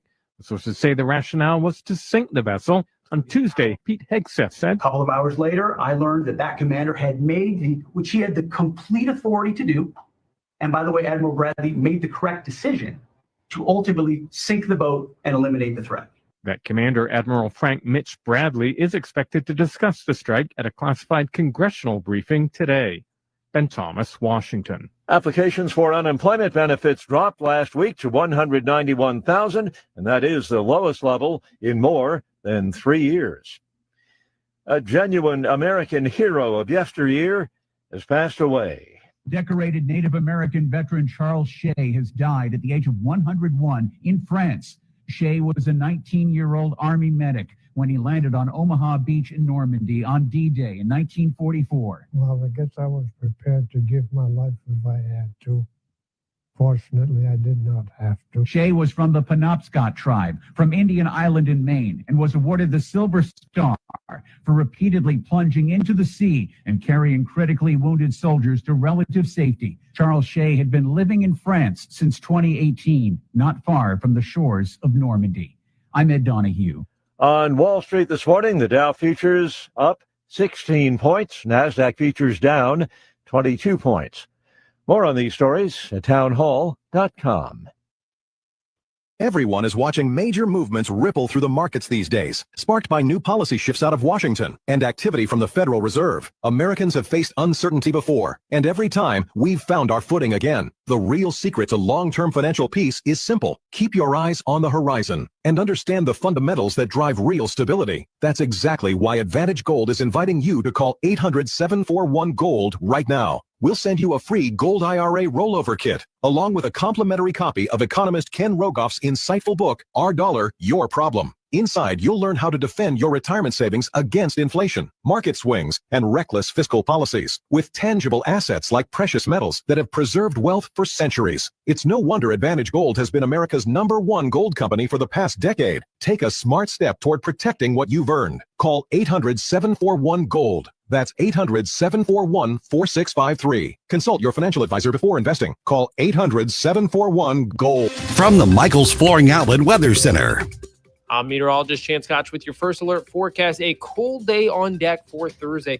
Only talking highs into the lower 20s most of the day. Going to see feels like temperatures into the teens, into the single digits in some areas. Then as we head Thursday night into Friday, once again, going to be seeing overnight lows into the lower teens. Going to be looking at a slight warm-up into the upcoming weekend, dry until Saturday night and early Sunday morning, where we could see a light wintry mix possible. Then a warm-up continues on into midweek next week with highs into mid-40s. In the first alert for Weather Center, I'm meteorologist Chance Scotch. This hour of News Talk STL is brought to you by Stifel, serving investors for over 130 years. Contact your Stifel financial advisor at stifel.com. That's STIFEL.com. I did something I'm not proud of. I bought a mattress off the internet. No lie, it showed up like a giant burrito. It was lumpy and my back still angry. Then I went to Snooze. They use real Mayo Clinic pressure mapping technology to find my perfect mattress for my body, not some algorithm. And during Black Friday, I saved up to $900 on Stearns & Foster, and I could have saved $600 off Beauty Rest Black. Lesson learned. Snooze is local, expert, and fully stocked. If you don't snooze, you lose. Well, what is it? Well, it's a radio. It was indeed a radio. The entire neighborhood was turned on. The news, analysis, and opinion poured over me like a warm glass of Ovaltine. We triple dog dare you to have a Merry Christmas. From Ruthie's Family Restaurant, Williams Brothers Meats, Gulf Shores Restaurant, Food Truck and Catering, and News Talk STL. What was that? My radio! Mike Ferguson. Shut this sucker down. Susie Moore. I disagree on his assessment of the situation. St. Louis. You're not supposed to lie, but you're definitely not supposed to lie when you're under oath. Mike Ferguson in the morning on News Talk STL.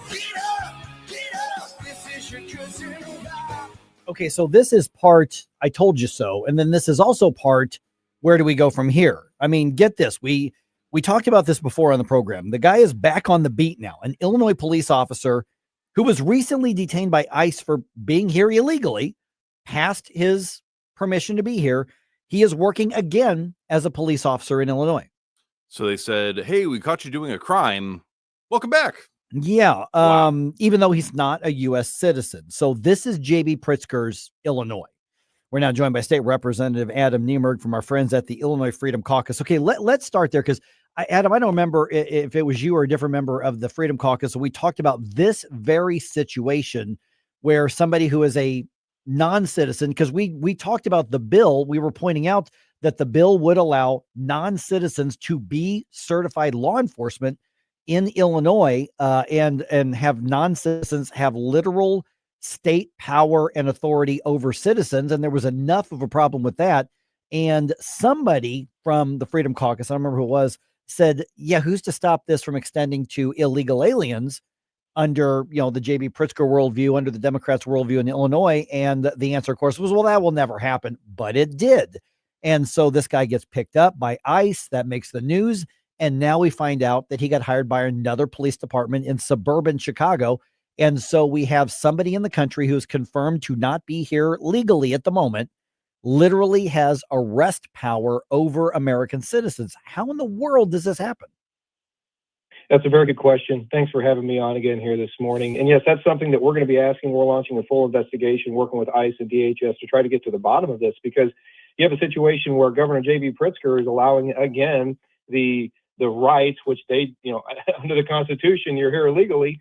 You don't have the same rights as a citizen, but he puts the rights of these non-citizens ahead of rights of citizens. So you have a situation where you have somebody that's here quite potentially illegally. He's definitely a non-citizen, and he's allowed to carry a firearm whenever we have the most restrictive gun laws here in the state of Illinois. One of the first questions that's asked when you're applying for a FOID card is, are you a citizen? That disqualifies this individual immediately, one, from carrying a firearm, and two, you have a situation where you're having a non-citizen. You have somebody that's here that is not a citizen of the United States of America or a citizen of the state of Illinois with arrest powers over everybody listening that's here, that's grown up here, that's here, that's a citizen, a naturalized citizen, has arrest powers over everybody here. That is very, very, very scary. His visa expired in 2015, and this police department points to a memorandum that was issued under the Biden administration that allows him to carry a firearm while he's on duty. Also, a work permit that he has to be here to work. So I have a lot of questions here. If his visa expired in 2015, how does he have an active work visa? Also, we need to get to the bottom of the Biden administration and the Pritzker administration on this DOJ memo on January 5th, 2024, that allows this illegal immigrant to carry a firearm on duty. This is absolutely ridiculous. Adam, how did the conversations go when this was being debated in the legislature? Because it wasn't that long ago that this law was passed. Now, obviously, this was passed after this guy apparently got into this line of work. I mean, what do the Democrats say when you point out this is insane? We understand that you're pro illegal alien, but can we draw the line somewhere before arming them with handcuffs and guns? Well, it was sleight of hand by the Democrats once again, and it's something I've seen over the years so many times. So the Democrats said, well, we're going to have this bill to allow DACA recipients or folks that are here on work visas, whatever it is. Basically, just they're still in some way, shape, or form non-citizens or qualify as illegal immigrants. But it was, we're going to allow them to be citizens. And the caveat to that was, well, there is an amendment in this bill that says they have to comply with federal law, and federal law still says that they're not allowed to carry firearms. Well, the Democrats knew what was happening, knew what was coming, knew how they could work hand in hand with the Biden administration. You have a DOJ memorandum issued saying they can carry firearms on duty as long as law enforcement checks those firearms before duty and after duty, and they're in possession of the law enforcement agency. Then that non-citizen can now carry that firearm while they are on duty. Basically, it is sleight of hand by the Democrats. J.B. Pritzker knows what he's doing. The Illinois Democrats know what they're doing, and they're just lying to get to the end goal, which is allowing a non-citizen to be a police officer in the state of Illinois. And again, this goes even further than just police officers, and we're going to see this be a major issue for several years. We have non-citizens, illegals, quite frankly, actual illegals that are allowed to have driver's licenses and CDLs. In Coles County, we just had a board member that was killed in a traffic accident by a drunken illegal immigrant. And these things are happening in the state of Illinois. We see that in Champaign, where two young college girls were killed by a drunken illegal immigrant in a traffic stop. So again, Governor J.B. Pritzker, Illinois Democrats spend $3.2 billion on illegal immigrants, free health care, free housing, free cell phones, and now we have law enforcement with non-citizens. This has to stop. And this after he was released, and I'm not sure why he was released by ICE. I don't know what the legalities are. He was hired by a department and he's back on the beat, knowing that he was detained for being an illegal alien. I mean, it just blows my mind that there is a city that says, sure, here, take our gun. Yeah, not only that, full back pay. Not only that, what? Full back pay. Oh, full back pay. Oh, full back pay for the time he was off. Yep. Oh, my goodness. And then they keep pointing, yep, full back pay, folks. Oh, geez. Oh, my goodness. All right, we're visiting with State Representative Adam Neimerg, a member of the Illinois Freedom Caucus here. Okay, so along the lines of the the public safety issue. I remember, us talking about the Safety Act. And of course, a lot of attention was that's not going to allow bail for criminal suspects, except in very extreme circumstances. And it's on the burden of the prosecutors on the state to prove that there's an extraordinary risk. And now this has not been in place that long, and we're already seeing some regret, and we're seeing it even from some of the Democrats. What's the word on that right now? Well, I see the Governor J.B. Pritzker says he wants to tweak the Safety Act. Well, we've been saying this for years, that the Safety Act is a complete and total failure. And the only tweaking that needs to be done in the state of Illinois is for my articles of impeachment to go forward and we get rid of Governor J.B. Pritzker. You can't even have a lighting ceremony for Christmas trees in the city of Chicago without a shooting and somebody being killed. It is a war zone in Chicago. It's gone from the John Hughes 1980s, 90s, where I grew up, to some kind of total recall dystopian nightmare in Chicago. So this Safety Act has been a complete and total train wreck. It's going to cost J.B. Pritzker. The Illinois Democrats knew what they were doing with this. This no cash bail has been a complete failure. And furthermore, that individual that was apprehended for the deaths of the Coles County board member in my district had an illegal immigrant assailant in that vehicle with him. The next day, that individual was released because of the Safety Act. Now, we still have that one individual that committed this act is in prison, but the other individual was let go. But thanks to Donald Trump and DHS, ICE was there to apprehend that illegal immigrant. But if we had been under Governor J.B. Pritzker's thumb, if we'd have been under former, well, I don't want to say president, but Joe Biden, that would not have happened. That assailant would have been released and gone on his own recognizance. But in the state of Illinois, under Governor J.B. Pritzker, we continue to prioritize illegals. We continue to put the safety and security of the folks that are here last. And I guarantee you next fall, that's going to come back and haunt the Illinois Democrats because of these terrible policies. Okay, so what kind of tweaks does the other side seem to be open to? I mean, it's one thing to say, okay, we got to nibble around the edges, but what can get done, if anything? Well, they haven't told us anything. They haven't shared that information with the Republican caucus or with myself or anybody, because quite frankly, I don't think they really mean it or want to do it. I know the Black Caucus that probably doesn't want to touch that. Governor J.B. Pritzker, deep down, the only reason he is saying these things because it's been a complete and total failure. He's the most woke governor in this union. He gives, he makes Newsom look like a conservative on some things, which is very, very scary. So no, they don't mean it by any way, shape, or form to actually reform the Safety Act. But when it comes down to it, it needs a full repeal. That's what we need to get down to. Law enforcement has said it's a failure. The judicial system, every state's attorney I talk to, every judge that I talk to, sees that it's a failure, and it's a national embarrassment that the Pritzker administration has put this as the law of the land in the state of Illinois. All right, what's next on the radar for the Freedom Caucus in Illinois over the course of this and next year? Big picture goals. Of course, you guys are. I always compare you all to like Sisyphus trying to push that rock up the hill in Illinois, in deep blue Illinois with J.B. Pritzker. But I appreciate that you keep pushing. Oh, thanks, and I really do, folks. Follow us on. Go to our Freedom Caucus Facebook page, Twitter, X. Follow me at Adam Neimerg, State Representative on Facebook or X.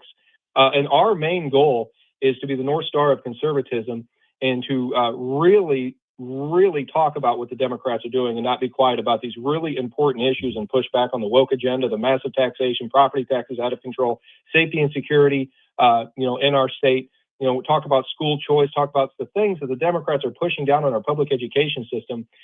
Folks, that's something that is paramount that we need to be on top of. So these are the things we're going to keep pushing back on. You see a bad bill, you let us know, we'll let you know, and just follow us on Facebook and X and be in touch. All right. Then, Adam, I know that I'm not asking you to give me names or who you're supporting, but there's a number of candidates for governor on the Republican side.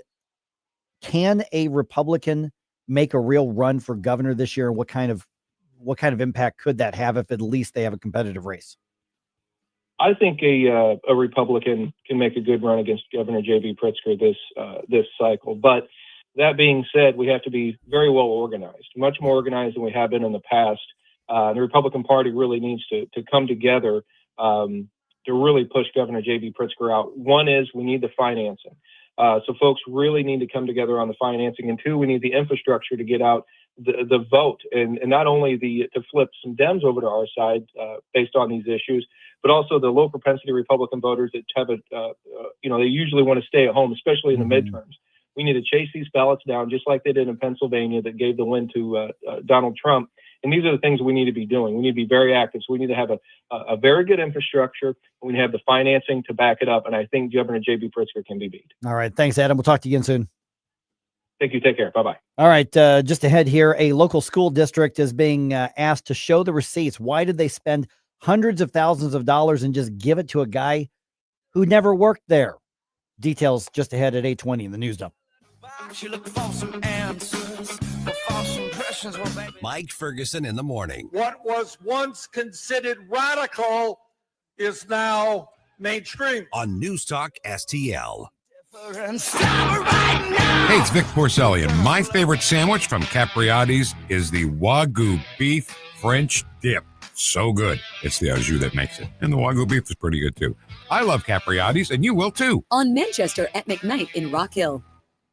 The Vic Porcelli Show. NPR, guess what? Got the funding, and they're going to close down operations. If they're not going to get federal funding, well, then guess what? There are plenty of radio salespeople out there in the United States who can sell time, big time. You know why they don't sell hire a sales team? Because nobody will buy advertising because they suck so bad. Oh my God! You don't see people. You're so correct. That's it right there. Vic Porcelli, live and local, weekday mornings at 9 on NewsTalkSTL. Looking for the best selection of firearms in the St. Louis region? Drive to Osage County Guns. Conveniently located off I-70, just 25 minutes from St. Charles. We've got thousands of guns in stock, the largest selection of handguns, rifles, and shotguns around. Trade in or sell your old guns for cash and shop our wide variety of premium Winchester ammunition made right here in the USA. Visit us online at ocgmo.com, or better yet, make the drive to Osage County Guns and see why we're the St. Louis region's favorite. Why are you going to work? It's Sunday. It's a brand new show on NewsTalkSTL. JC's Sunday Showgram. It was 35 years ago this week. People all over the Midwest were anticipating a giant earthquake. The story of Dr. Ivan Browning. Plus, Roger Daltrey tells us about the tragedy of the 1979 Who concert in Cincinnati, and we crack open the Christmas library. All brought to you by the Weber Automotive Group. Sunday morning, 7 to 9. Then podcast each Monday on NewsTalkSTL.com. Rhino Shield is engineered to outlast paint, formulated to outsmart the elements. Rain or shine, sleet or snow, mold or mildew. Our home exterior coatings intelligently designed to stand up to Mother Nature. Call 877-25-RHINO or 877-25rhino.com. If you have a phone, you have a radio. Download the all-new NewsTalkSTL app. Love the all-new app. And listen anytime, anywhere.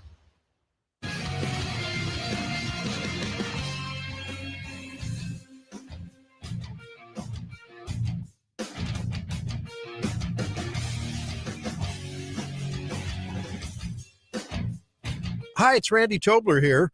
Pour a big cup of coffee and catch my show every Saturday morning from 6 to 9. Right now, it's back to Mike Ferguson in the morning here on News Talk STL. All right. As I just mentioned, hundreds of thousands of dollars from taxpayers just handed over to a guy who never worked for an area school district, but the school district gave him the money. What is going on with our schools? That is what a state official is asking. He is demanding some answers. I got the details for you on that for you here in a moment.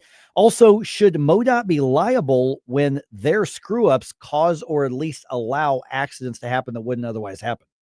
That's a good question. Interesting question here. Also, the redistricting fight about to go to the next round in Missouri, and we're learning some things about those involved, and they could be very interesting. It is 8:20 right now. Let's go ahead and do a news dump. The morning news dump brought to you by the Nutrition Stop. The morning news dump. Are you joking? Is this a joke? Listen, folks. The morning news dump. Okay, where do we start the stories about all the malfeasance? Washington, D.C. Let's do that. All right. That's a good place to start. Because there's a heavy load of content and fodder there. All right. Former Justice Department Special Counsel Jack Smith was subpoenaed on Wednesday. He's going to be interviewed by members of Congress behind closed doors. Congressman Jim Jordan, Republican, was on Fox News's Hannity yesterday saying he's going to be questioning Smith about the analysis of phone records of several Republican lawmakers, and what we're referring to is the Operation Arctic Frost. Some people, like myself, up to 2.5 years of their phone records. Who they called, who called them, when they called them, how long the call lasted, and if you initiated that call, they knew where you were at when you made the call. So generally speaking, the lawmakers whose phone records were analyzed under Arctic Frost, they were involved with or possibly going to be involved with the challenge to the results of the 2020 election, and also this related to the January 6th stuff. Smith's lawyers say he didn't do nothing wrong, and they're defending his actions. But he knows the NSA is doing this to all of us right now, right? I mean, he's heard. I mean, that's not. It's hard for me to be like outraged and sympathetic because that's just what the NSA does. You know, what's funny is because there were a couple of Republicans who were monitored under Arctic Frost, and it was pointed out they're outraged, and we're like, wait a minute, but you voted to let the government do that to us because you were around, when the Patriot Act was. I mean, like, so yeah, it shouldn't have happened to you, but it shouldn't happen to us either. But shut up. Now, when Chris Arps was filling in, he did raise a good point, though, that they're because it is the government hurting the government, that whatever settlements or whatever comes of it's going to come from our tax funds. That's right. But there should be maybe a case where they could do like some sort of lawsuit against the people that perpetrated it, because even though I'm aware that this stuff goes on to all of us, it's still, I can still acknowledge that it was wrong of them to try to do this, and that it was an abuse of authority under the Biden administration. And we should be allowed to redress our grievances when they do it to us as well. So I say, let them do it if you want, but then let us do it too. But they don't allow that. No, we're just the peasants. Us little peasants, little people. All right. The Francis House School District gets a subpoena from the state auditor, and this is over hundreds of thousands of dollars paid to the dude who never worked there. See, that one, I need to hear more about this because this sounds absolutely ludicrous. Yeah, well, it only sounds that way because it is.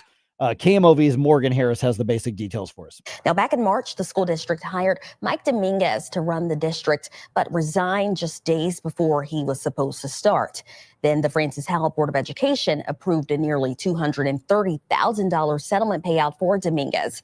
Now the state says the school district refuses to explain why it negotiated the buyout, leading to those subpoenas. Okay, so the district this week actually hired interim superintendent Mark Delaney to fill that role on a permanent basis. But just the key points here, they hired this Dominguez guy to be the new superintendent. Okay, whatever. They settled the contract. Days before he is to start, he tells them he's not going to take the job after all, and he takes a job somewhere else in the country. And then they pay him $230,000 to buy out the job that he never showed up for.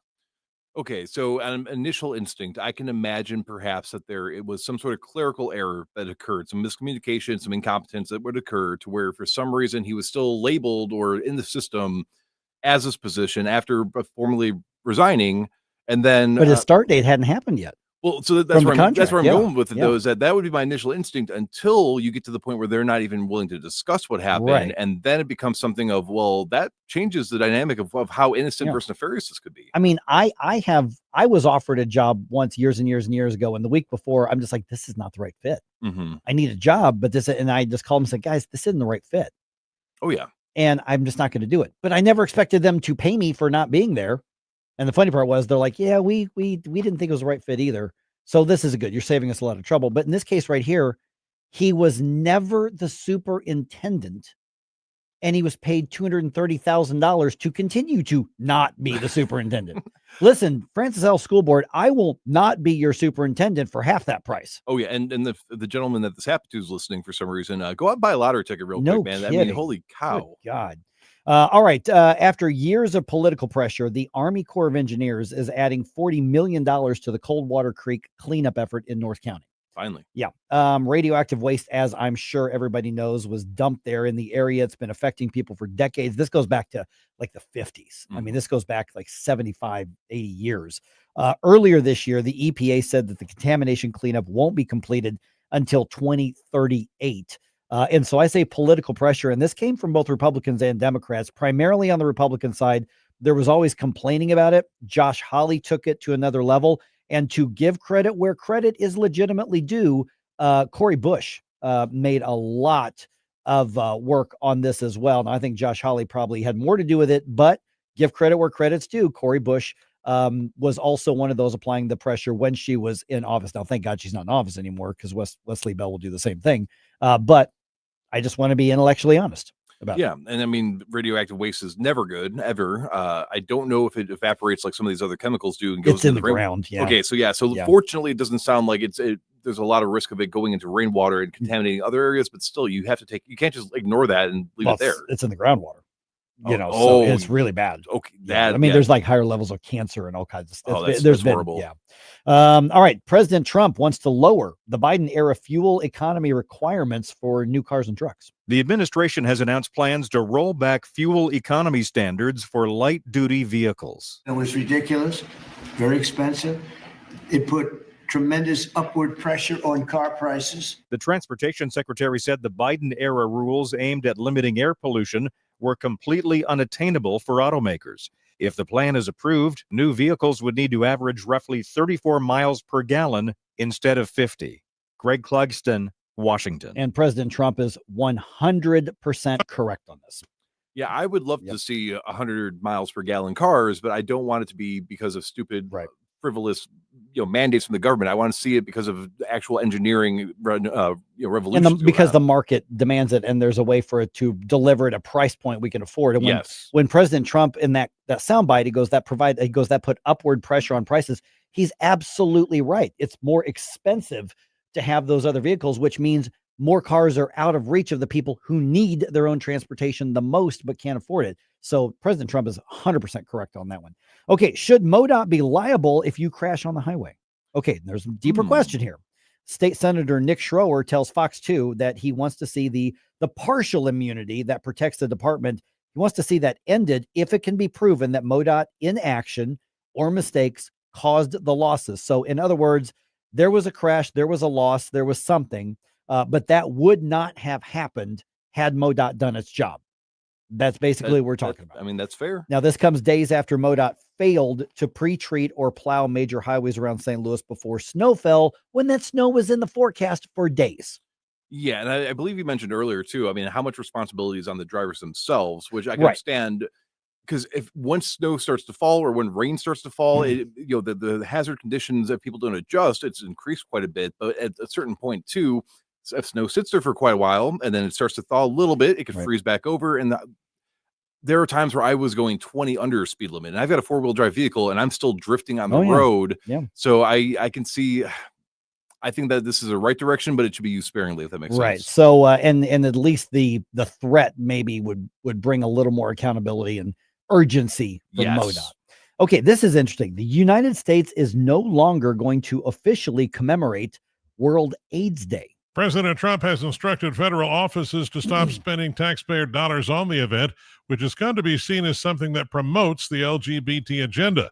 The administration says it will continue helping in the global fight against the disease, but will skip the commemorative aspects. Before winning his second term, the president vowed to stop spending money on promoting the LGBT agenda after hearing from many angry constituents. Michael Harrington reporting. That's fair. That's interesting, yeah. I mean, because on the one hand, with all the medication advertisements I'm subjected to for some reason, I don't live that kind of lifestyle, but I see a lot of stuff that says you can live forever if you on this AIDS medication now. It's not a big deal like it was back when it was still a relatively unknown. And so I get that. Now, the idea of it being tied to LGBT stuff, it's a little interesting because not everybody that has it's not like monkeypox where the primary way it was spreading was because, so yeah, anything to cut back on funding of that, I'm okay with, but yeah, so they're just saying they're not going to do away with the research. They're not going to do away with the, treatments or whatever it is. They're just not going to do the proclamations. They're not going to hold events. They're not going to do that, but they're still going to do the research work. Yeah. I mean, we don't do that with any other transmitted virus like that. It's not like we have I don't know, HPV day or anything like that. So yeah. All right. The Blues back on the ice tonight. They play the Bruins. This one is in Boston. Puck drops at 6:00 our time. If you care enough to watch, it's on FanDuel. I don't think there's that many people left because the Blues are 9-11-7 on the season. Oh, come on.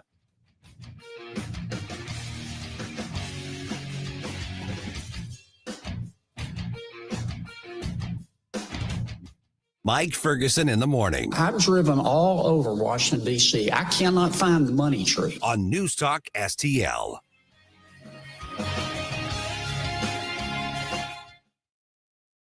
From the Michaels Flooring Outlet Weather Center. I'm meteorologist Chance Scotch with your first alert forecast. A cold day on deck for Thursday. Only talking highs into the lower 20s. Most of the day going to see feels like temperatures into the teens, into the single digits in some areas.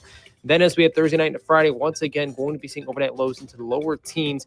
Going to be looking at a slight warm-up into the upcoming weekend, dry until Saturday night and early Sunday morning, where we could see a light wintry mix possible. Then a warm-up continues on into midweek next week with highs into mid-40s. In the first alert for Weather Center, I'm meteorologist Chance Scott. Fox News commentary with Tommy Lahren next. I'm alpine skier Michaela Schifrin. I've won the most World Cup ski races in history. But what does success mean to me? Success means discipline. It's teamwork. It's the drive and passion inside of us. And it's why Stifel is one of the fastest growing global wealth management firms in the country. If you're looking for success, surround yourself with the people who will get you there. If you're an advisor or investor, choose Stifel, where success meets success. Stifel Nicholas and Company Incorporated. Member SIPC and NYSE. Past performance is no indication of future results. Investing involves risk. Consult a financial advisor before making any investment decisions. Here's Tommy Lahren. So the Afghan national who murdered at least one National Guard soldier was allowed entry into this country under the Joe Biden auto pen regime and his Operation Allies Welcome. He was supposedly vetted, though that's a crock because even under the best of circumstances, you can't vet people from war-torn terrorist backward nations where they keep no valid records and whose main and perhaps only export is terrorism. And let's be honest, the auto pen regime didn't even try. The protocol after that botched withdrawal from Afghanistan was to basically load every Tom, Dick, Harry, and Mohammed onto a plane and hope for the best. The directive was to err on the side of excess. Well, excess is what we got, all right? Thanks a million, or I guess I should say thanks 190,000, because that's how many they brought over here that we know of. For more commentary like this, go to foxnewspodcast.com. Concerned about the condition of your windows driving up your energy bills? I was too. It's only called STL Windows and Doors. Their Provia windows combine old world craftsmanship, the professional way, the Provia way, with over 65 years of combined experience, locally owned, offering competitive pricing and personalized service that the big box companies can't match. Call today for your free in-home estimate and start saving tomorrow. 314-277-5952 or stlwindowsanddoors.com. I'm Dr. TJ, owner of the Institute of Natural Health, co-owner of Optimal Nutraceuticals, and the host of Wellness One. Wellness One is designed to cut through the nonsense and provide you common sense science-based information regarding health and wellness. On the show, we discuss topics like thyroid health, gut health, hormone optimization, and many others. Our show airs Saturdays at 10 a.m. and 2 p.m. and Sundays at 11 a.m. and 3 p.m. right here on NewsTalkSTL. And you can visit us at inhstl.com. That's inhstl.com. I remember my son was going to grow up without a father. I didn't think someone at 23 could be diagnosed with breast cancer. I was probably the healthiest I had been in my life. Early detection of a melanoma saved my life. I survived testicular cancer because of early detection. I survived cancer not once, but twice because of early detection. Hi, I'm Congressman Bob Onder. Early detection equals better outcomes. Learn what routine cancer screenings you need and book your doctor's appointment today. This message brought to you by the National Association of Broadcasters and this station. No big old corporate lib AM station telling us what to say here. Conservative talk for St. Louis. This is News Talk STL at 1019, 94.1, And always streaming at newstalkstl.com.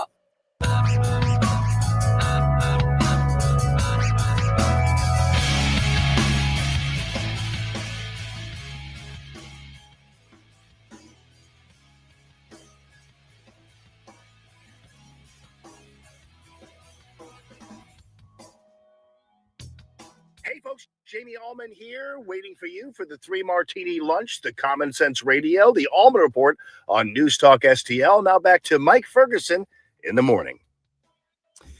All right, got a question for you. Would you ride in a driverless car? No. Unless it's my own car that I have a trustworthy mechanic that can go through and verify everything is going to work. No. Okay, so there's a couple angles of this. Waymo, I guess, is a rideshare service. I'm not familiar with it, but it's coming to St. Louis.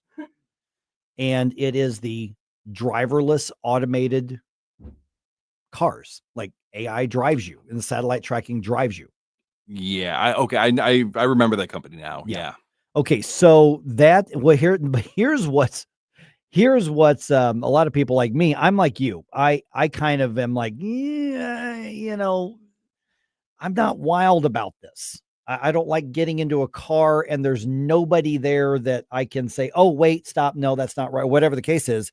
But get this, in Los Angeles this week, somebody was doing a Waymo ride, and the Waymo car, the route that it was taking, took it right through the middle of a police standoff with a suspect with the guns drawn in like an action movie scene. Okay, maybe I will get into a Waymo. Right. Let's hear more about this. And so here's actual people. Of course, everybody's got their phones out. This is actual audio from when that happened. They're like watching the police standoff, and then this car with no driver just goes through. Oh my God. Oh my God. What is that Waymo doing?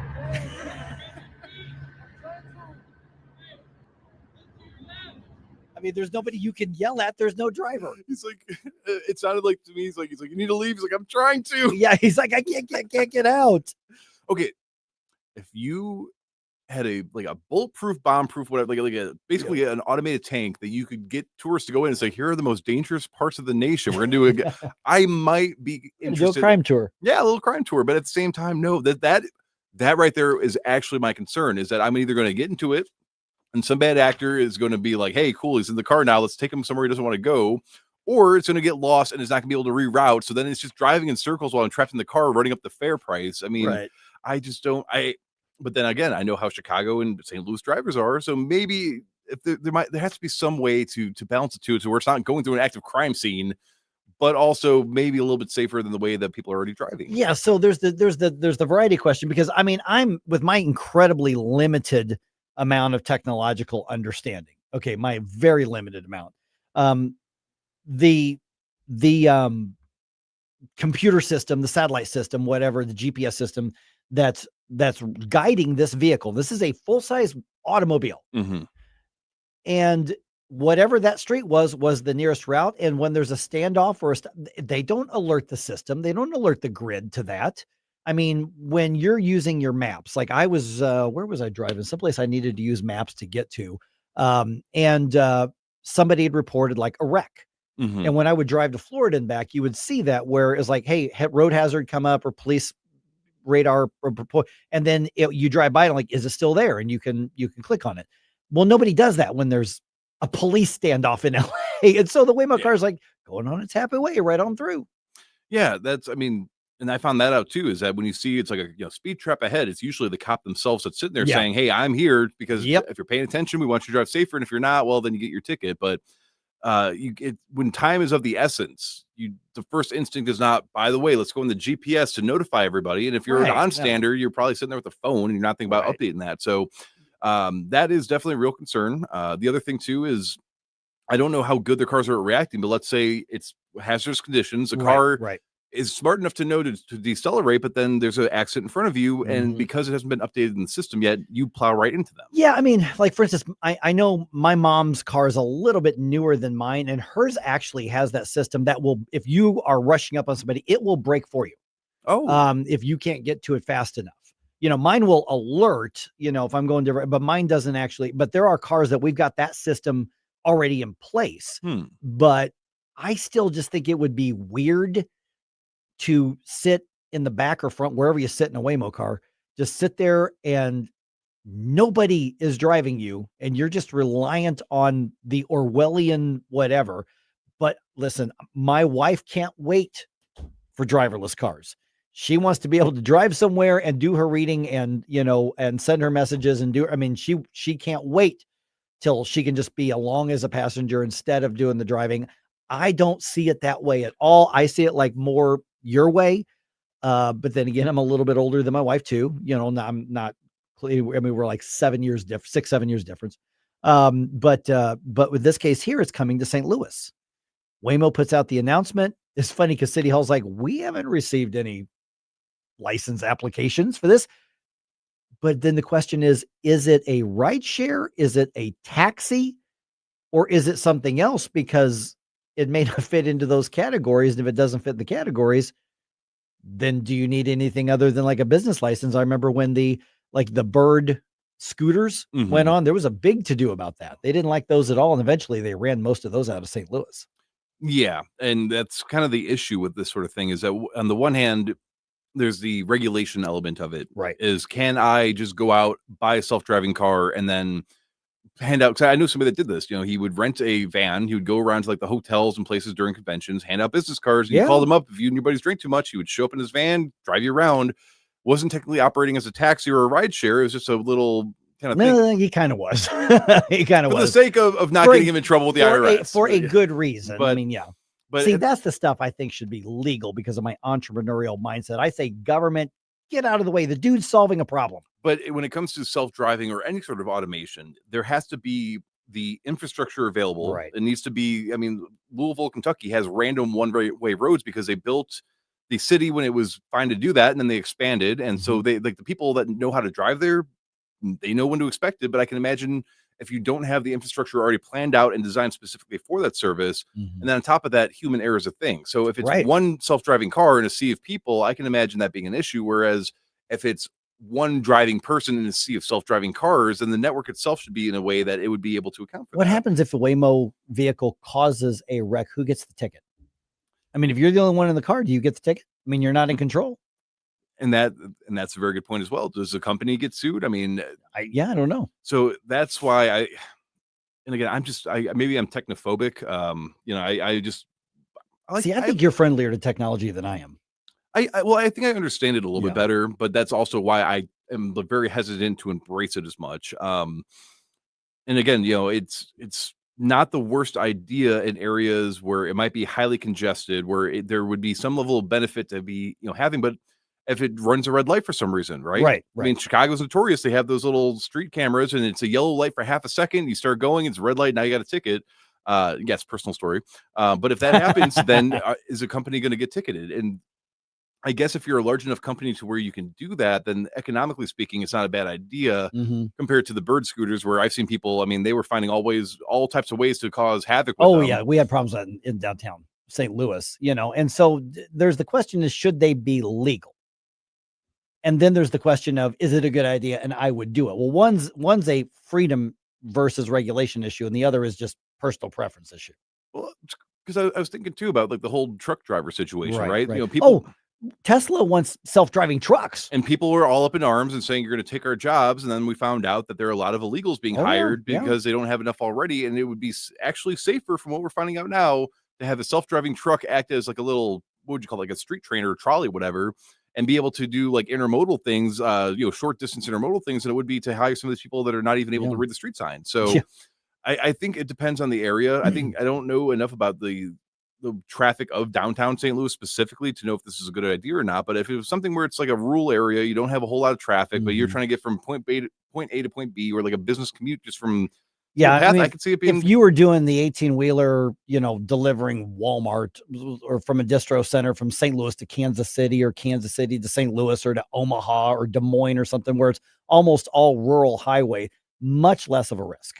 Versus if you're a delivery driver that has to make stops constantly, I can see that being a huge issue with that. And maybe that's why we haven't seen it branching into that yet. Yeah. I don't know. What do you think? Let me know. Shoot me know. Would you get into a driverless Waymo? Because apparently that's going to be available possibly this week in St. Louis. Bring your bulletproof vests. Oh, and I would also be remiss if I did not mention that we are doing Flashback Fridays again. Yeah. And so this week, because it is so darn cold outside, we've decided, against my will, but we've decided that the theme of the songs are going to have to do with the cold, or songs you can listen to when you're cold to help you warm up. Oh, okay. And yes, the Christmas songs will be coming, but we have to wait for Mike to be gone for that. Yes. Mike Ferguson here. Retirement should be a time you can relax. No more stress from work. But there's one thing you can't forget about when retiring. That's your money. Do you have enough saved to fund your income for life and keep up with inflation? How will you claim your Social Security benefits? And what about long-term care?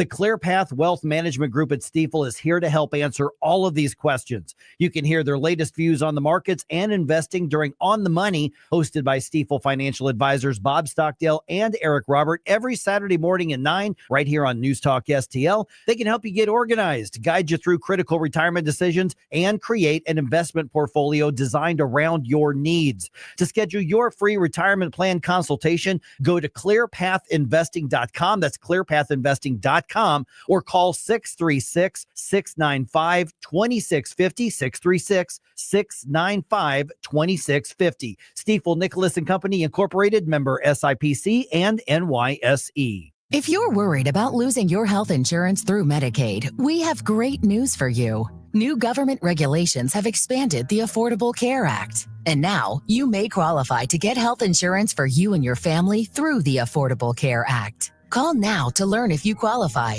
We know the healthcare regulations regarding Medicaid, and we've helped thousands of people find quality, affordable health insurance. Plus, all our research is free to you. So call us. With just one call, we'll shop from hundreds of different insurance companies to find you the right affordable health insurance plan. So if you're worried about losing your Medicaid insurance, call right now. Speak with a licensed agent and find how you may qualify for a new health insurance plan. 800-479-0931. 800-479-0931. 800-479-0931. That's 800-479-0931. Paid for by the Health Insurance Hotline. Colombo and Company.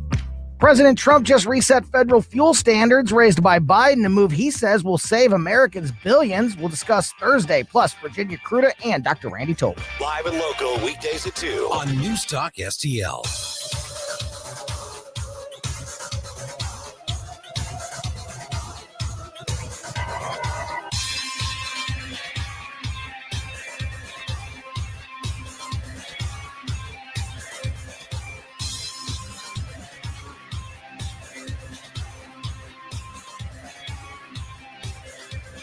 Hi, it's Vic Porcelli. And Ken. Hi, Ken. Hey, Vic.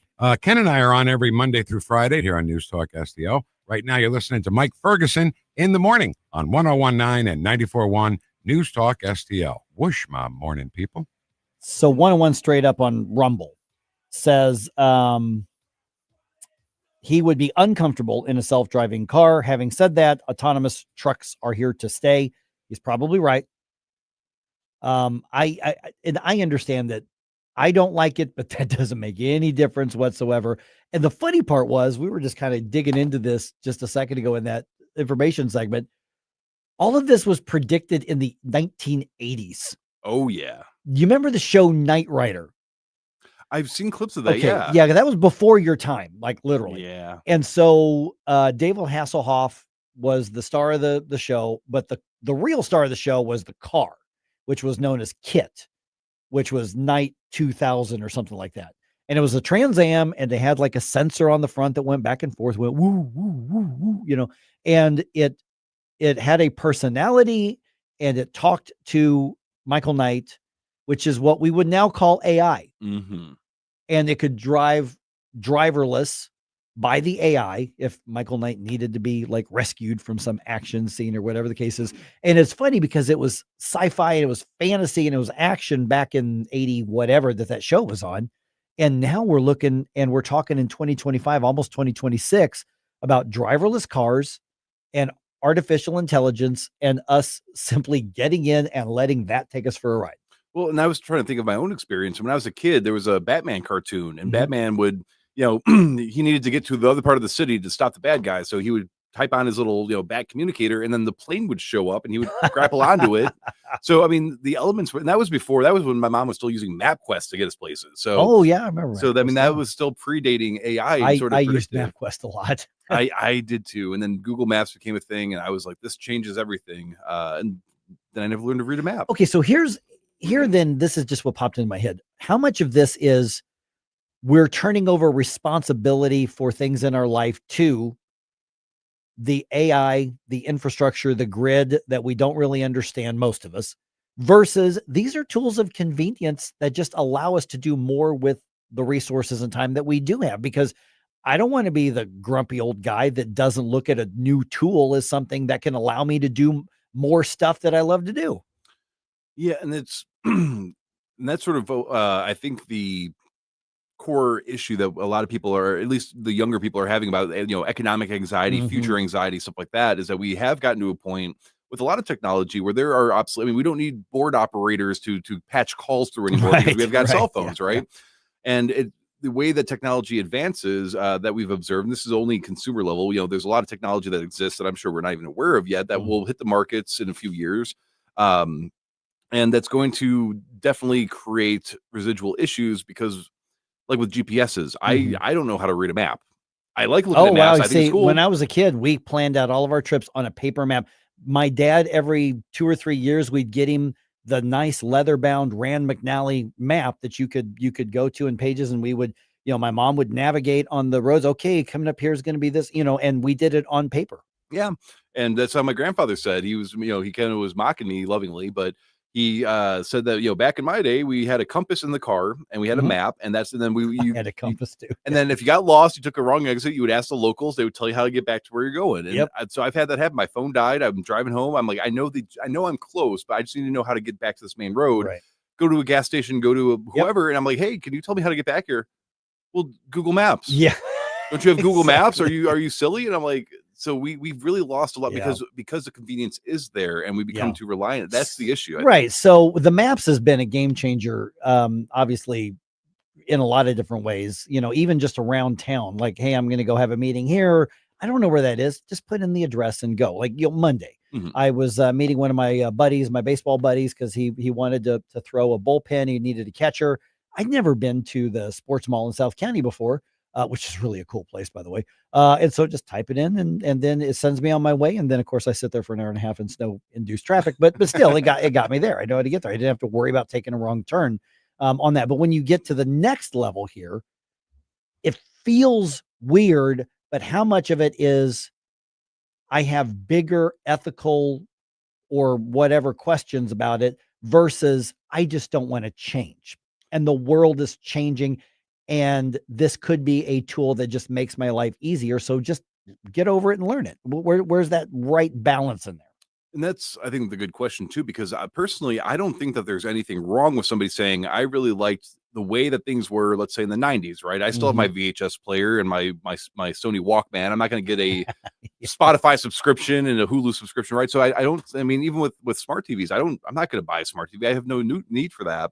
But I do think as well is that when it comes to how competitive you have to be. So with the older people that are already getting close to maybe retirement and they already have their life set up to be able to not have to worry about incorporating all this technology. I think that's a little bit different than quite literally there are jobs where I don't have enough AI experience to make it work. So I can't even though I have every other skill that they would ever possibly need because I'm not proficient with certain coding languages or AI languages.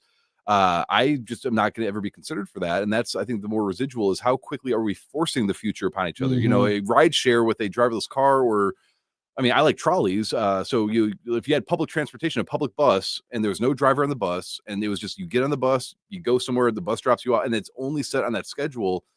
I think that's just more of a convenience. Yeah. That's almost more like a light rail. Yeah, it would be like a street train is what I call it because it's fun. So something like that, like a submarine that it's just going around doing submarine stuff, but it's automated. That is something I can imagine is like, okay, that's more of a convenience. It just helps us all out with what we need done. Whereas if it's something of the nature of like, hey, now you have to know all of this, like every research, for example, I know how to use databases and I know like proper etiquette of searching terms and fact checking versus people a couple of years younger than me. It's like, well, I can just put this in AI and then AI will tell you where the source came from. It'll give you a summary. So you don't actually know the knowledge. You didn't have to look at it, but you have the source for your citation. And then you can go and find a quote. And then that's how a lot of research that from people I've talked to is going down. Yeah. Now there's a difference between research and looking stuff up on the internet. Yes. There's a big difference. And a lot of people are like, I did my research. I'm like, no, you Googled it. It's not research. Yeah, I had a guy, there was a guy I was talking to, and I thought he was a little bit more intelligent than he was, but he has his own Substack. He's got his own blog. He's got a bunch of followers. And he was trying to correct me on something. And the source he sent me contradicted everything he was arguing with me about. And I'm like, where did you get that? Well, you can just go on ChatGPT or Grok and they'll tell you. I'm like, that's not how that works. Well, that's why I've got all these followers. That's why I make my, it's like, okay, cool. But So we're losing some of these essential skills that got us to this point to begin with. And then let's say, for example, solar flare happens. Sure. Grid goes down. Well, now how am I supposed to? I mean, I live right next door to work, but how am I supposed to get out of St. Louis if I can't get back home because I don't have a GPS? Yeah, I mean, it's also it's funny you bring that up because a horror movie now is the grid goes down and people are helpless. Yeah. How many people know how to cook on a open fire? I go camping a lot, so I know how to do. I can. I've cooked steaks and chickens like that without getting sick. But how many people out there, if their ovens don't work or they're whatever happens, if they can't microwave a hot pocket, how are they going to eat?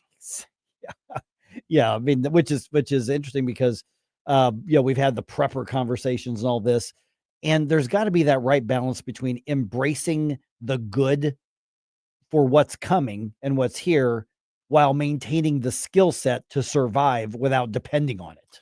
And the balance comes down to, and everything, all my beliefs come back to how we conduct our culture at home is being able to teach, because we're not getting this from public education, but being able to teach your kids or your grandkids or your neighbors or joining a group devoted to this to learn the basics, the fundamentals, so that you have a deeper understanding of how to incorporate and how to make this new technology work versus how to be completely reliant on it because this is all you know. And I think that's why we see a lot of knuckleheads that are young that don't know how to do nothing. Well, if I could just do this the easy way, why would I do it the hard way? Allison says, I will ride my horse before I get into an automated vehicle. Well, horses are automated. You got a great horse, man. A horse, ride the horse all you can. Horses are smart. They are. Those are great animals. Yeah, without a doubt. Yeah, so I don't foresee myself being in an automated car. Hope I know. But when I'm in my years down the road in my old age and I can't drive anymore, that may be the way that I get around. I could imagine that there should be people that have to have automated cars if they can't pass a driving test well enough. Yeah. I'm just saying. Weird times ahead.